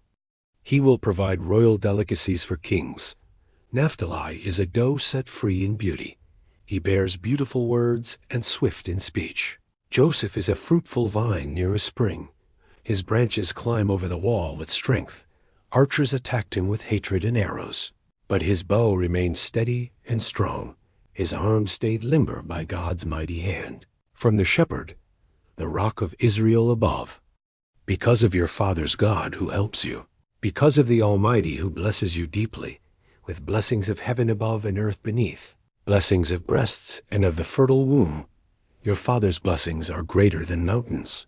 They rest on the head of Joseph in fullness, on the brow of the prince among his brothers. Benjamin is a ravenous wolf by nature. In the morning he devours prey without delay. In the evening he divides the plunder with strength. These are the 12 tribes of Israel together. This is what their father said, and blessed them. He gave each one a suitable blessing. Then he gave them final instructions with purpose. I am about to be gathered to my people. Bury me with my fathers in the cave of Machpelah. It is in the field of Ephron the Hittite, the cave Abraham bought as a burial place. It's where Abraham and Sarah are buried together, where Isaac and Rebekah were also laid to rest. And I buried Leah their side. The field and the cave were legally purchased. When Jacob finished giving his sons instructions, he drew his feet up into his bed in peace. He breathed his last breath calmly and died. He was gathered to his people forevermore. His sons stood in silence before his body. They remembered his words and his legacy. The blessings he gave were full of truth. Each tribe received a word for their future. God's promises would continue through every generation. Though Jacob died, his faith still lived. He trusted God's covenant to be fulfilled. The chapter ends with peace and preparation. A patriarch rests, but the promise continues on. Joseph leaned over his father's face and wept. He kissed him with love, mourning deeply in silence. He ordered the physicians to embalm Israel's body, a process that took 40 full days. The Egyptians mourned Jacob for 70 long days, a national moment of sorrow and respect. When the time of mourning ended, Joseph spoke. He asked Pharaoh's court for permission to leave. My father made me promise, he explained quietly, to bury him in the land of Canaan. Pharaoh agreed, saying Joseph should honor his father's vow. So Joseph set out, not going alone. All of Pharaoh's officials and elders followed him, with chariots, horsemen, and servants in great number. It was a large, impressive funeral procession indeed. They reached Atad, beyond the Jordan River. And there Joseph held a 7-day lamentation. He mourned loudly, and all the company joined him. The Canaanites saw it and were moved deeply. They said, "What a grievous mourning for Egypt." That place was called Abel Mizraim ever since. Jacob's sons carried him to the cave of Machpelah. In the field Abraham had bought from Ephron. They laid him to rest beside Leah.